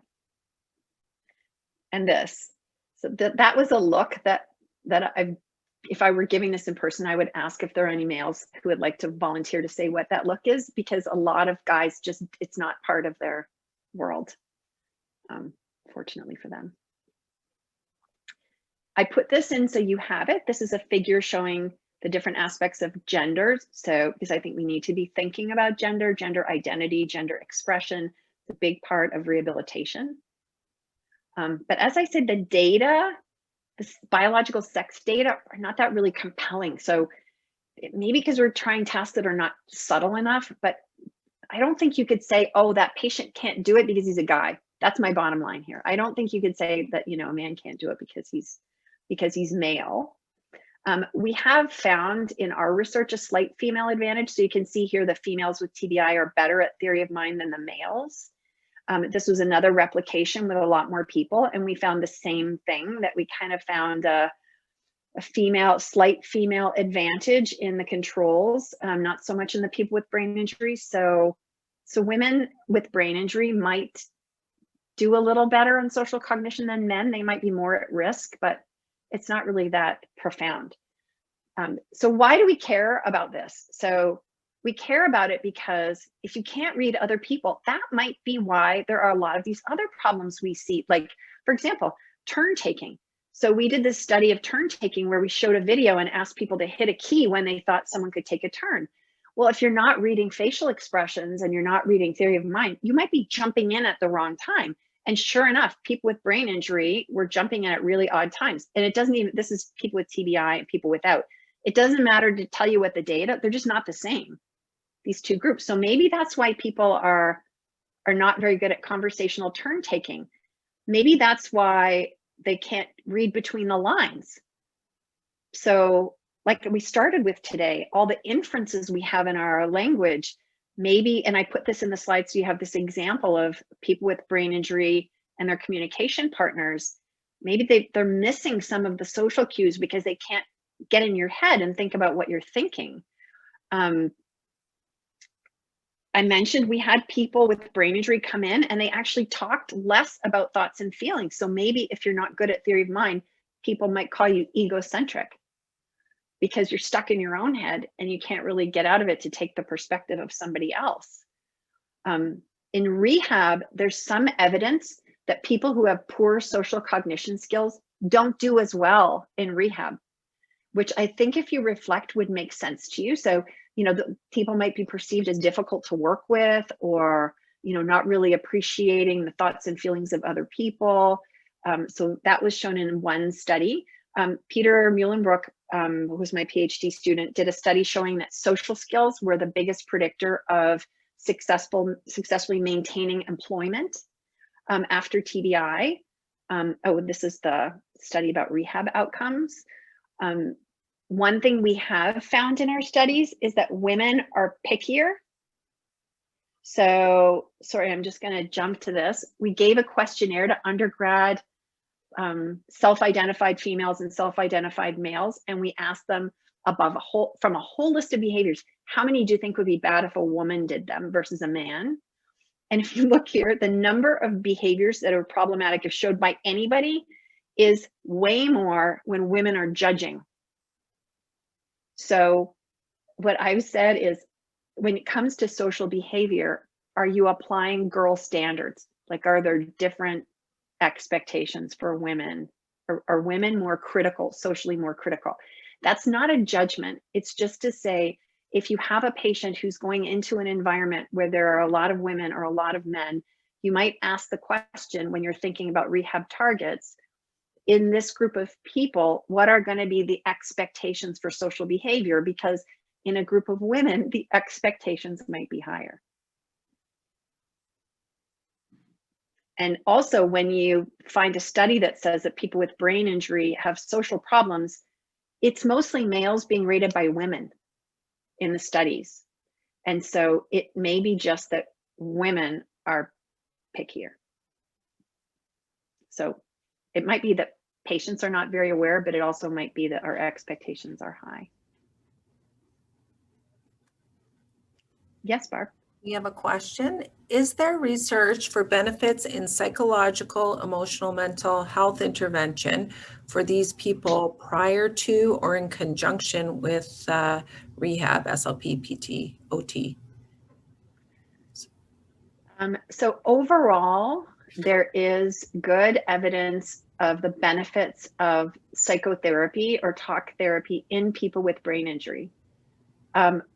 Not related to this. So because this is fairly new data, so that I have not seen studies yet where they look at if it's a person who isn't very good at reading other people, does it help if they have psychotherapy? I would think yes and no, depending on the focus of the therapy. So it's not, as I'll say in just a couple minutes, there aren't any data that you can fix it. Like there's no evidence you can fix this problem. Sorry. So if the goal of the psychotherapy was to help people appreciate the thoughts and feelings of other people, that's typically not the problem. Like the knowledge of other people, that theoretically people have thoughts and feelings, that doesn't go away. I mean, you know, you grew up with it, you kind of have that declarative knowledge that people have thoughts and feelings. But in the moment, can you pick them up? There isn't really good evidence that that can be trained. So we don't know, it just isn't really possible to know if someone's really good at it, like they had a lot of therapy and thought about these things a lot before the accident. Would that make them better? We don't know that. So to me, the big role of psychotherapy, and actually for all of us, our intervention is understanding if this is a problem and figuring out what's the best strategy to manage that challenge in the person's everyday life. In that case, the best, not the best, but a good therapy target might be the partner, right? Because that's a person who now has to live with someone who might not read them very well, and who might come across as juvenile or egocentric, or, you know, these other words that you hear, because they can't really read their partner very well. The other thing is, remember, if we have patients who are good at this, but have impaired declarative memory, that's another thing you have to think about. Like they're making all these emotional associations. So maybe I can read you, and now I'm upset because I feel like you're upset, but I can't remember why. And so I think for all of us, it's just good to think about these factors and whether they're affecting interpersonal relations in patients, and especially in those certain patient groups. So in individuals on the autism spectrum, it's obvious people talk about this, but also in individuals with frontotemporal dementia, people with TBI, people with right hemisphere stroke. This is also a problem in people with right hemisphere stroke, people with schizophrenia and some other mental health disorders. So just to wrap up on this whole part about cognition, for social cognition, it's about a third of people with brain injury, moderate to severe brain injury, I should say. The concussion, mild TBI group, we don't know. And we don't know how to figure out who they are, so we probably should be screening it in everybody. We don't know how much that affects it out of the lab tasks we use, or like the standardized tests, because we don't really have a way yet of measuring, well, what does that mean when you're at home in the kitchen having a talk? And if you get cognitively overloaded, you're probably going to be worse. But on the other hand, if you know someone well, you're probably going to be better. So we haven't really figured that out yet. Maybe women are a little better, but we don't really know. But women are certainly pickier. Something to keep in mind.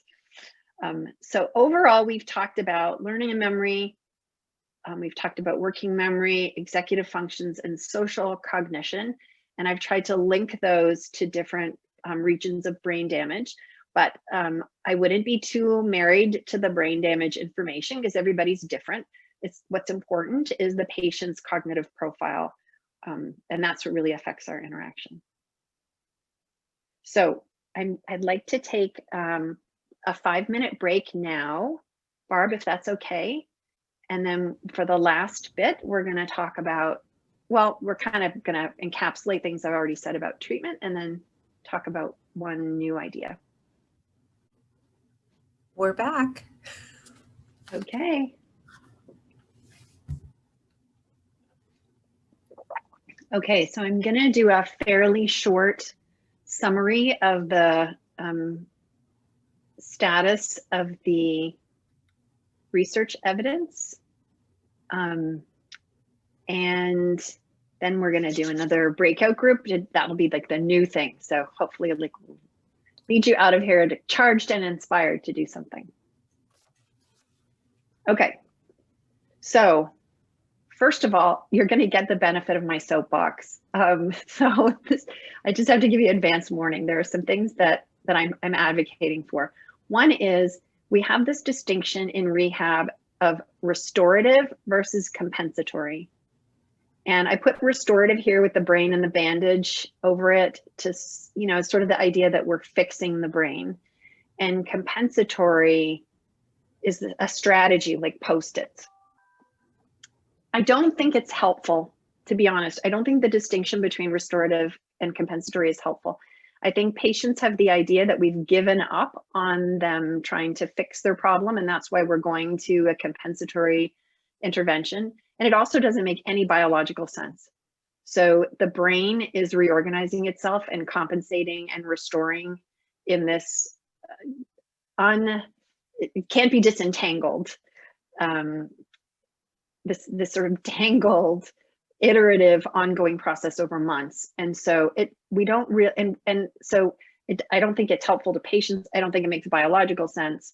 And I also think we don't have any data. So we don't actually have data that say, this is the brain doing something compensatory. Basically, people interpret it the way they want to. So I'm just advocating. I think it would be helpful to say, your brain is going to change over time. Thank goodness. That's why you guys are all here, right? If your brains didn't change, what would be the point of continuing ed? Continuing ed, you would just have the same brain you had when you were born. No, of course our brains change all the time.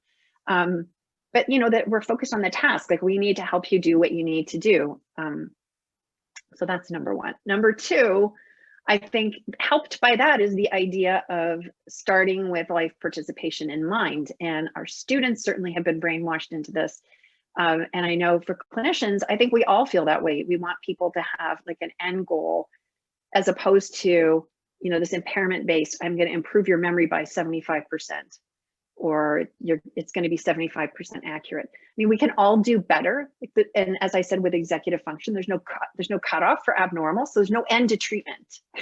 So if you say we're going to do this because this is what you need it for, which of course OTs have been, you know, wise to this for a long time, but the rest of us just need a little more encouragement. Again, our students have been brainwashed into the World Health Organization, International Classification of Functioning Disability and Health, where we say, let's look at what the patient, what's their role? Like, what do they need to get back to? What are the activities they need to do to be able to do that? And what are we gonna, what can we change? Cognitive rehab has been really aimed here, this fixing the brain idea. And so as I say, I think that's endless. It's very hard to come up with discharge criteria, and it's not necessarily solving the patient's problems. So I think treating the person, not the problem, is really important. There've been a lot of evidence-based practice guidelines over the years. The Ontario Neurotrauma Foundation has a lot of great stuff on their website. I was part of a project jointly with them to do cognitive rehab guidelines. So I think the more recent ones are doing a better job of explaining things in a helpful way instead of just citing a bunch of studies. This is the INCOG guidelines that we published a few years ago for management of cognition. So there's a lot of resources, and I'm pulling on all of those and recent data to kind of summarize for you where we are. So this is my recap of what I've hinted at all along today. There are three general methods of cognitive rehabilitation. One is the muscle method, practicing memory, practicing attention, practicing executive function. Often this is the Lumosity method, right? So with software or activities and exercising your brains. This is sort of the brain exercise model. The middle one, I have chess pieces to refer to strategies. So this is, you know, training people in strategies that we have called compensatory strategies. Again, I'm trying to drop that term. So these are strategies people are using to accomplish things. The third category I have here is habits. That's my little joke. So nun's habit. So, or like riding a bike. So a lot of things that we're just getting people to develop habits, learn things by habit.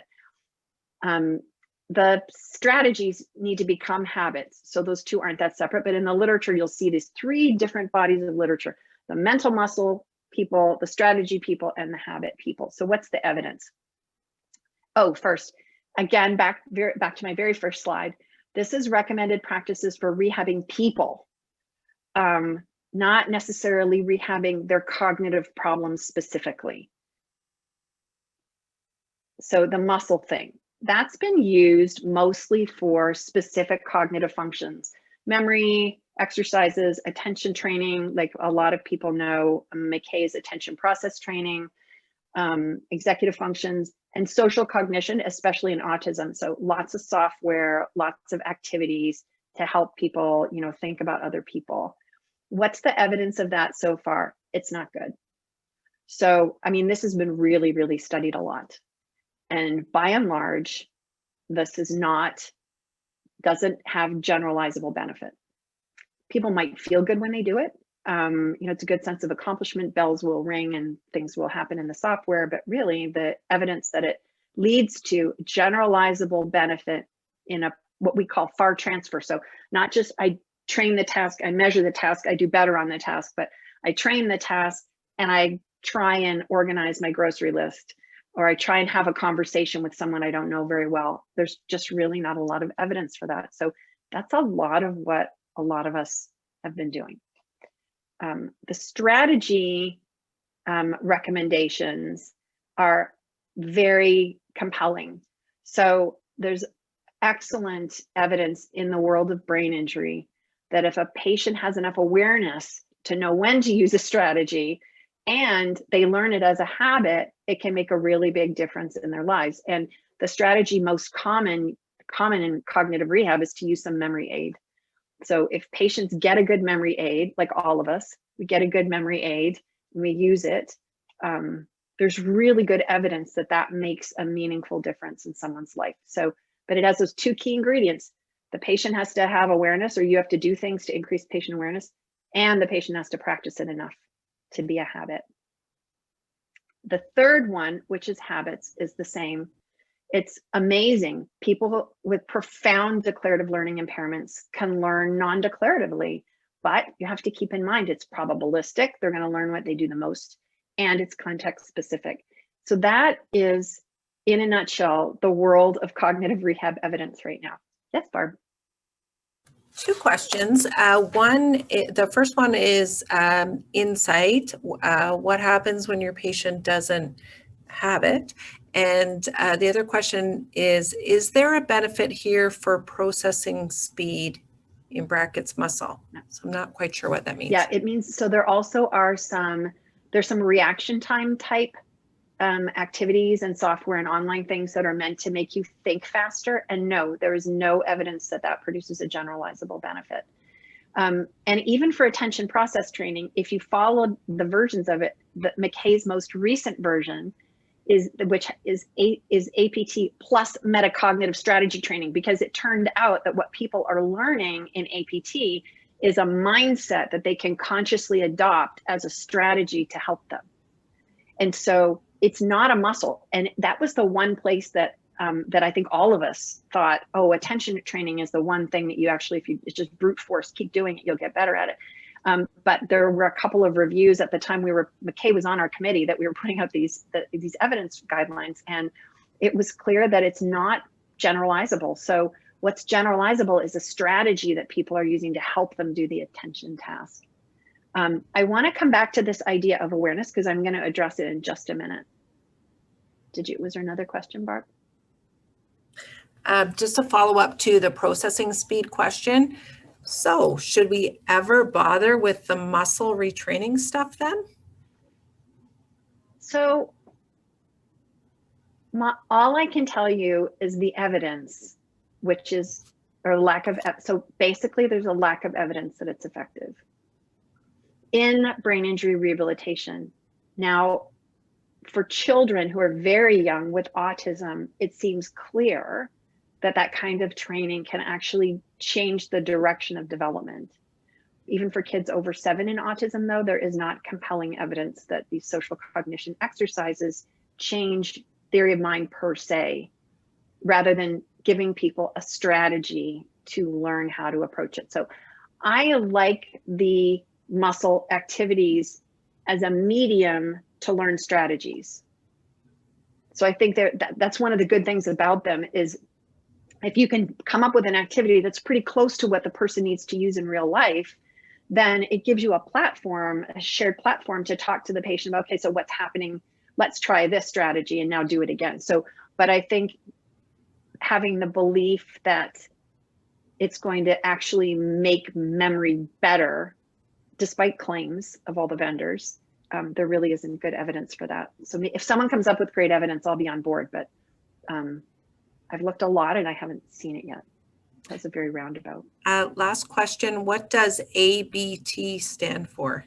Oh, attention process training. Oh, APT, okay. Sorry, that was APT, attention process training, which is a therapy method that a lot of speech pathologists will be familiar with. It's been around for quite a long time. Basically, you get the patient to pay attention to things that are more and more difficult to pay attention to, with more and more distractors. And people get better at it. And so, but it seems like you're training attention, but it turned out that it doesn't generalize to other tasks. The only way it generalizes is if you talk through a strategy for the person to help them pay attention. So it's the strategy that generalizes, not the attention process. Thank you. Thanks. Okay, so the current recommended practices are you have to match how you teach a patient to what their memory's like. So again, if they have good declarative memory, then you're going to use some declarative learning strategies like today I'm trying to use. If they have poor declarative memory and good non-declarative, you're just going to do a lot of habit learning and do things over and over the right way. Depends on the goal of training, where are they going to use it, what kinds of skills are they going to use, all the stuff that I think clinicians know, but sometimes we don't necessarily think all the way through, because again, cognitive rehab is fairly young in the history of types of rehabilitation. When patients have moderate to severe cognitive impairments, generalization is the exception. People don't spontaneously generalize. And so even for mild, in our current mild TBI study, we're still training on the targets, because if you have to generalize, you have to work. And if you have to work, it's hard. So we try and make it easy. The more you're doing habits, the more you have to have space practice and a high dose. So the idea of someone coming in for therapy once a week for 50 minutes does not make any sense. If someone's trying to learn habits, they need to have high dose practice spaced over time. So there needs to be some way to get them to do that outside of clinic if they're only coming in once a week, like say as outpatients. And of course, the best results are achieved when the patient has an emotional attachment to the goal, because then no matter what their memory is, they're going to have a positive emotional association with the target. So the last bit I want to talk about today, I'm going to introduce this framework for about 10 minutes, and then I'm going to put you in breakouts, so you'll also have a little chance for a break. So I've said a lot about general ideas, but it's a challenge to translate that into what you can do this afternoon. And so I just want to take a few minutes to talk about this. Again, I think our students are really tired of hearing of at this point.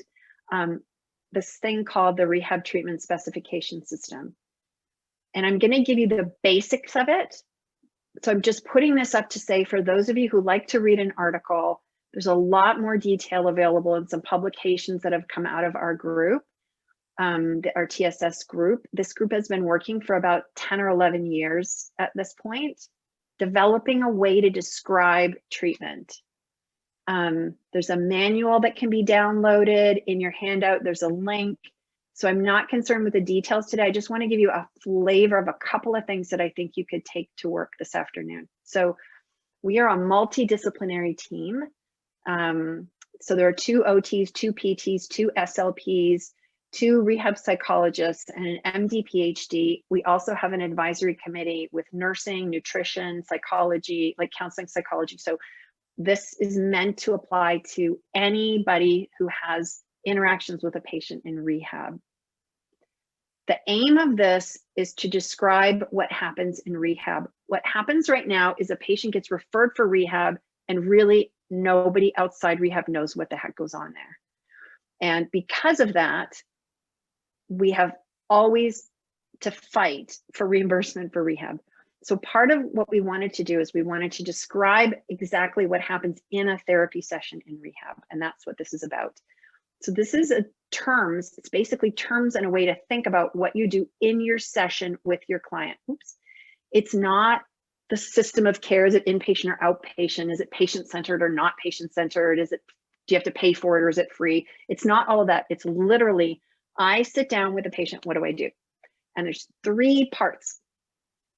There is a target, which is the aspect of patient function that you want to change.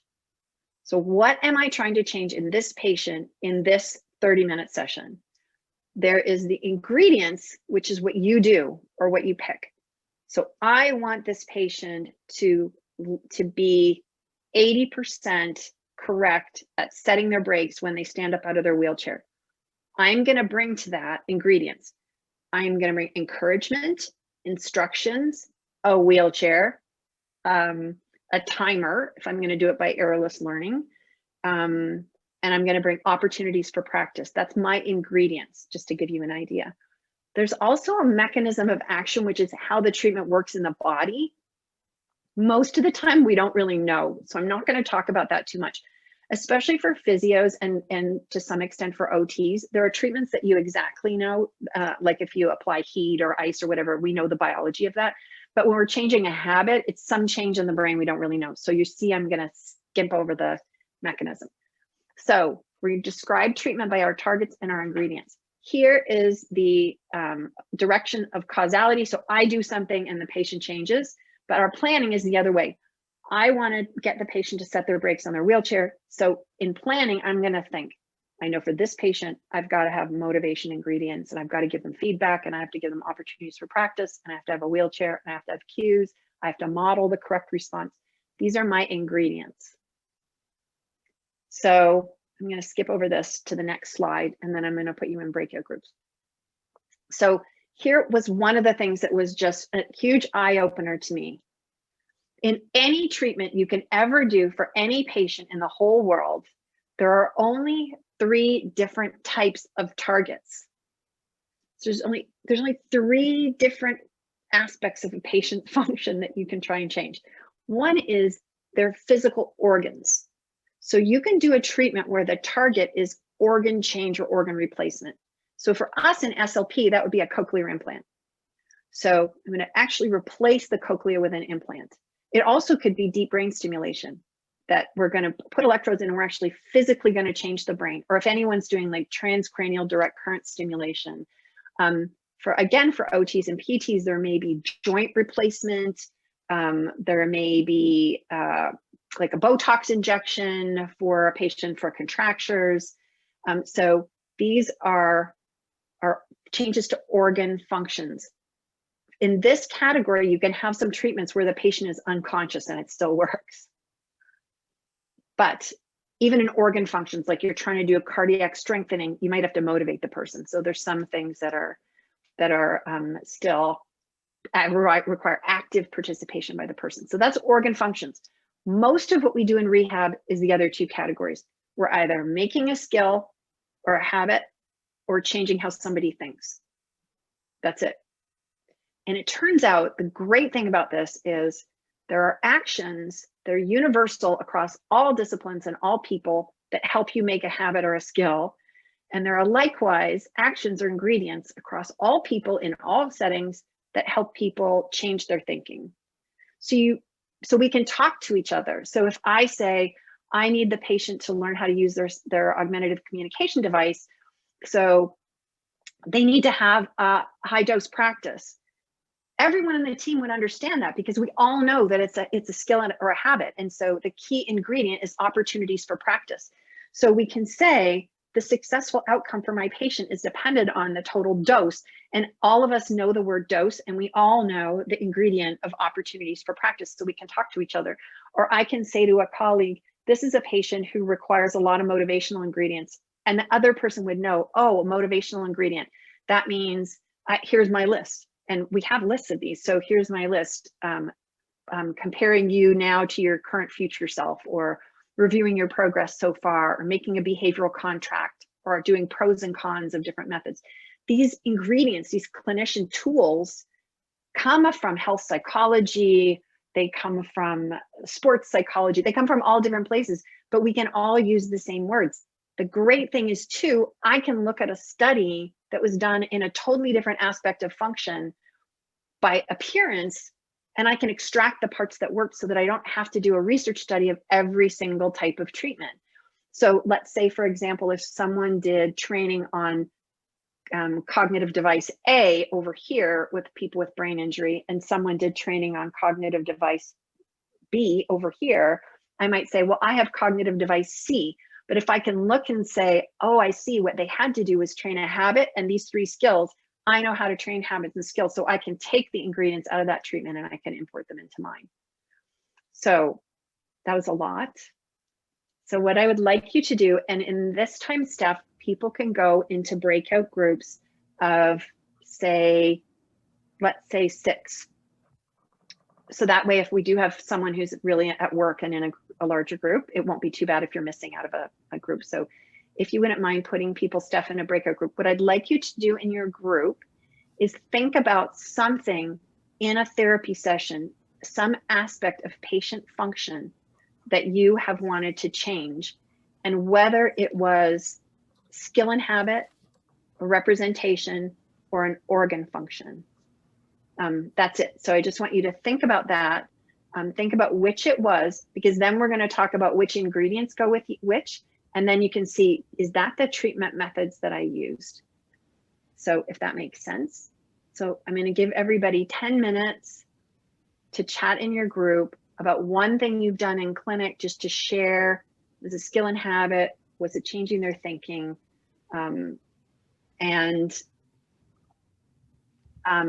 We were saying, Steph, before that we could have people report back. I think, let's not do that for this one. So just have the chat in your groups and then we'll just come back in 10. Lynn, before we go, can we make a distinction between the aim and target? Yes, thank you. Thank you very much. So I did give you those words to remember on purpose. Those 4 words. If you remember, the 4 words for today were aim, target, ingredient, and volition. So a target is the specific aspect of behavior you want to change in your session. An aim is something that usually involves more than one target. So for example, if I want a person to be able to use an AAC device effectively, that's an aim, because I might have a target that is being able to navigate across 3 pages to get to the things they want. I might have a target that is constructing a sentence based on different icons. So there are probably multiple targets. So my aim is going to be what we think of it sort of as the bigger picture outcome. You might say, why didn't we just use goals and objectives? And it's because everybody has a different definition of those. So I think you might say short-term goals versus long-term goals, and an aim might be a long-term goal. Our definition is, if you use the same ingredients and it's the same function, it's a target. If as soon as you're changing ingredients, it's a different target, and those 2 together probably are an aim. So an aim is something where you can't just change one thing to achieve it, if that makes sense. Thank you. Okay, then I'm just about to open up the breakout rooms. I don't know if we need a quick reminder of what everyone is just accomplishing as they're open. Thank you, Steph, for that cue. See, Steph knows the ingredient is that he needs to provide me with a reminder prior to the breakout groups. A good ingredient for you guys. Yes, so just pick one thing that you have done with a patient and think about which category was it in. Was it an organ function target, skill and habit target, or representation target? And we'll see. So thanks everybody for engaging. I know people are still coming back. I think you're okay to go ahead, Lynn. It's most people are back now, if not all. Okay, thank you. That's great. Thanks everybody for giving that a try. I will say it is a bit hard in a group this big to get people's feedback. So I'll just share a little of what my experience was when I did this.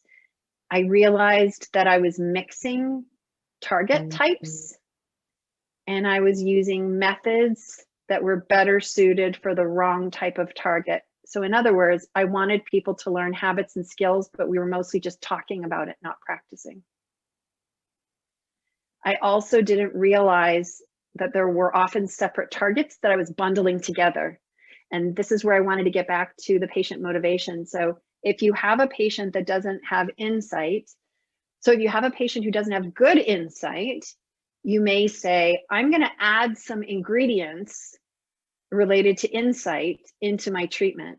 But you may have a patient for whom motivation or insight is the first target that has to be addressed before anything else.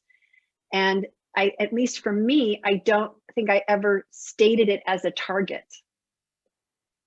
So, because there are methods to increase motivation, improve motivation, and now people say treatment adherence or insight or whatever. And so what I would say now is, so for example, I'm doing this study. We just did our, I think our second or third training. I'm doing this study for the US Department of Defense that is an outpatient treatment for people with mild TBI based on this framework. So for everything, every step along the way, we have these 3 visual analog rulers. We have a self-efficacy ruler, a readiness ruler, and an importance ruler. So every time we set a target, we have the conversation. How important is this to you on a scale of 1 to 5? How confident are you that you're going to be able to do this on a scale of 1 to 5? How important is this to you right now on a scale of 1 to 5? If they're not at a 4 or a 5 on our scale, then we have ingredients to increase perceived importance or increase self-efficacy or increase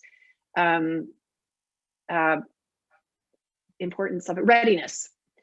So I wanted to, and these come mostly from health psychology. Oh, sorry. Let me just check that question because that looked like a really good question. Shouldn't be mixing the tech. Yes, I know. You know what? I know it's true. We don't have a lot of time. And so you shouldn't, you might have to mix them. But what I would say is it's a trade-off. So if I don't have enough time to practice, the person might never do it. And so, giving up a session to just practice or setting a formal homework schedule of practice with some ingredients about homework is a good investment, because ultimately, if you don't practice it, the person's not going to learn it. So I felt that, there are things that I felt like I didn't have time to do, but now looking back, I'm thinking, you know what, I would be better served to spend more time on something like that, because I think I would ultimately have better outcomes. One thing I really realized through this is that, so we made a rule in our group for homework, the only target is to increase the likelihood they'll do it. So you can't say your homework is to practice this every single day, and your outcome, what you're doing is you're getting them to practice every single day, because you can't see them. You don't know if they're going to do it or not. And so I was inclined to sort of assign homework and not do, like, say, the rulers. So now we do the rulers. So when I was running through this with my practice participant, this Department of Defense trial, I ran through it with someone in December. And so we would say, okay, so you're going to try and do this at work, tomorrow and the next day. Yeah, that's the other thing. Our treatment schedule is intense. So it's like Monday, Wednesday, Friday for 3 weeks. It's really intense. So you're going to learn the strategy, and it's going to be really quick. So she would say, I'm going to do this tomorrow. And then I would say, okay, how confident are you that you can actually do that? Because sometimes when we get to that question, she would say, you know what, I'm not really sure. And then we would talk about it. So it's like, well, what can we do to help you be confident that you're going to do it? Or can we change it? And we made like a no guilt policy. Like, this is a no guilt, full disclosure. If you can't do it, that's not a problem. We will figure out a way for it to work for you. So, and I always use the example of myself. I'm the worst physio patient, and I so apologize to the physios who are on this call today. I'm a terrible physio patient. I've had lots of physio. I have lots of what apparently a physio told me are tall girl problems. And I lie all the time. Did you do your homework? Did you do your exercises every day? Oh yeah, no, I don't do them. And I've never had a physio question me. They need to, they need to say, so here's a tracking log. Check it off every time you do it at home. But to me, physio means as soon as I do it, then I get to do something harder I don't really want to. So I didn't even know that progression was part of physio, that you can expect that once you do A, you're going to have to do A plus and A plus plus after that. So I want to have a therapist who says, this is what treatment looks like. Are you ready? This is the commitment. If you're not committed, we need to address that. Health psychologists, their whole life is trying to get people to eat better and quit smoking. Like if there's ever a group of experts on getting people to do things that they don't want to do, they're really hard, it's health psychology. And I'm going to share with you a document that I made, and I'll add this to the list, Barb, of things I can share. We haven't started this clinical trial yet, so I've been hesitant to share documents, but I can share this one. This is what I made for clinicians.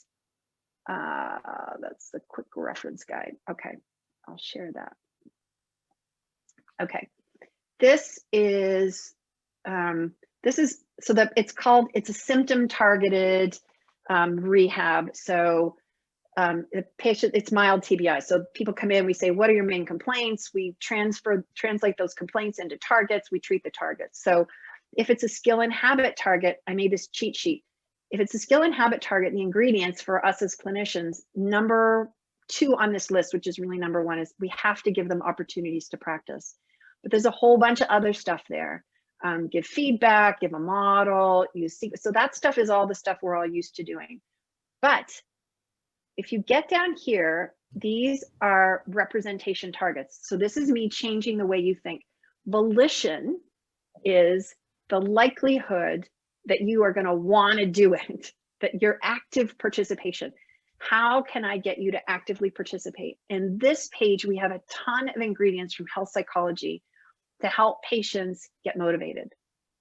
For example, a contract. You choose your goals, you identify what's reasonable for you, you tell me, what you think you can do. Patients don't have to be accurate. They don't have to even have fantastic insight. They just have to do it, and then they get data. So, so let's choose something. You're going to try and do X when, now in the session. And what do you think is going to be reasonable? And the patient says something crazy like, oh, I'll do it 100% of the time or something like that. And you try it. So these ingredients are just to help the patient get motivated and be with you in therapy. So, and I've got a longer form of this that has examples for every single one. So it's not really rocket science. It's more that sometimes in our training as therapists, we didn't necessarily learn this stuff. And also I didn't think about things in those categories. I didn't think if it's a skill and habit target, they need to have a lot of practice. If it's a representation target, then I'll maybe do like now, I'll give clinical examples and I'll, do this other stuff. And things are on that list that never even occurred to me. Like with the person in December, one of the things on the volition ingredients list that we had was serving as a model for other people, which I didn't think about that as something that would be motivating for that person. So I said, what are some benefits you can see to using this strategy at work? And, she listed something and I said to her, well, what about the benefit of you being a model for other people? I mean, everybody has to use some kinds of strategies. So, and she was like, oh, I'd never thought of me being a model for something. Like, I wouldn't have thought of that. It's just that it was in that literature. So that's what the RTSS is meant to do. It's meant to give us a system where we can specify our targets and specify our ingredients and then talk to each other across all the disciplines about the targets and ingredients we're choosing for our patients. So as I said, I gave you the reference. There's more in the article. There's more in the manual. I think we're going to make our online training available if you want to know more about it. But honestly, you don't have to completely do it. My only hope is that in the back of your mind, you have that little thought about, is this a skill and habit target or is this a representation target? And am I doing the right thing? And am I measuring the right outcome? And I see this a ton in studies. People say, I'm going to improve memory, but what they measure is performance on a neuropsych test. So the outcome measure has to match the target. So it all has to be consistent. My target is for you to do this, this procedure. I'm going to give you tons of practice and cueing and modeling, and then I'm going to test you on the procedure, versus my target is to increase your knowledge about brain injury. So I'm going to use ingredients that go with increasing knowledge. I'm going to give you a handout. I'm going to have someone else explain it to you, whatever all the ingredients you have for education. And then I'm going to test you to see if you remembered it, which I never do because it's awkward. You don't want to say, I just explained all that. Now I'm going to ask you quiz questions. So what we're doing is we do a teach back. We say, I just gave you a lot of stuff. It's a rehab jargon. So tell me what you got out of it. And have the patients do a teach back so that you know what their understanding is, something that nursing has been doing again for decades. So we're borrowing from each other. So that is my blurb on the rehab treatment specification system and on rehab in general. You have the rest of my slides. I had some examples for us to work on. I'd left them. I didn't think we'd have time, and it's Zoom, so I didn't think it would really work, but I left those examples in. So yes, so that's my wrap up for today. We've had people ask questions throughout, but now at the time when you're totally depleted is not the time to probably ask you, but if anyone has questions or comments, Barb, you want to relay anything? There's nothing in the chat right now except for requests for the last handout, which I'm adding to the list, and a comment that this was very informative, and thank you. Thanks, everybody. So can we just take a moment before you sign off for people to think about something you could try this afternoon if you have clinic? And maybe if you have a moment, you could put it in the chat. If not, that's totally fine. But yeah, so think about, as Barb said, right? I have a question. Can we expect recovery for cognition as we do for motor recovery in stroke? It depends on the person. So it depends on what part of the brain is damaged, what the age of the person is, what their comorbid conditions are. So the timelines are often different. So that motor recovery, more of that tends to happen slightly earlier than cognitive recovery. There aren't really good data about that. So, and in children, they have better motor recovery than cognitive recovery. But overall, I think it depends on where the site of lesion is.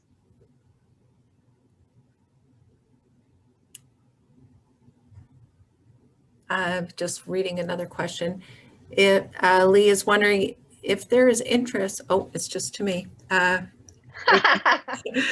Lee is asking about forming groups to discuss how to implement these changes into our practice. So if anyone was interested in that, you could contact me and I could relay it to Lee, or you could contact Lee herself. Sorry, y'all, I didn't mean to send it just to Barb, but I'm not savvy enough to I not thought, do that. oh, maybe it's secret. No, it's not. So, yeah. so Lee, I did lots of comments in the chat that people really appreciated the presentation and that it was an excellent talk. Lynn, you know, I think you are an amazing speaker, and I wish I had the skills that you do to make everything sound so easy, and you're so, you can answer any question that we have, which I enjoy immensely. Thank you once again for coming back to us in Central South and now the province of Ontario to share this knowledge. I think the tremendous response that we had to this event is really related to how useful and practical this information is. And I would love to hear from people how they use this and how it was useful for them and what they did change. And someone would like to say that they love your glasses. Thank you. And Thank someone you. else says, you're so knowledgeable and thank you very much. And I concur. So thank you once again, Lynn. Thank you all for attending today. It's always a little bit challenging through Zoom, but for me, the time went by really quickly as the content was so relevant. Barb, I'm just noticing in the chat, there's a few people asking about the mocha. I The don't know if you mocha. can answer that just before. Sorry about that. It came up a few times. No, it did come up a few times. So maybe, Barb, I'm sorry, I don't want to flood you with questions, but I'm wondering if we could chat offline about some information about the mocha, if people want it, because I think that might be of interest to the Stroke Network. Like apart from this, it might be of interest. Like Pretty another presentation or discussion? No, I was thinking that even if you've got a way to disseminate information through the Yes. network, we Yes. could we can talk offline about something and kind of share that Yeah, that would be excellent. Yes, we do. with the group. Yeah, no, not another presentation. I was not. Thank you so much, though. I really appreciate the invitation. Oh, and great. it's wonderful to have an opportunity to talk to so many Yep. people. So this session was recorded today, so I will be, once the video is ready, posting it on our YouTube channel, but I'll put a link on our page.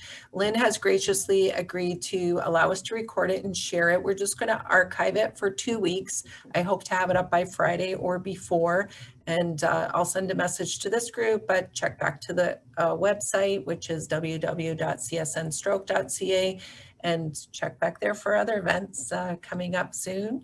And someday we'll meet in person again. Meanwhile, thank you once again, Lynn, for an excellent and informative presentation, and thanks to everyone for being here.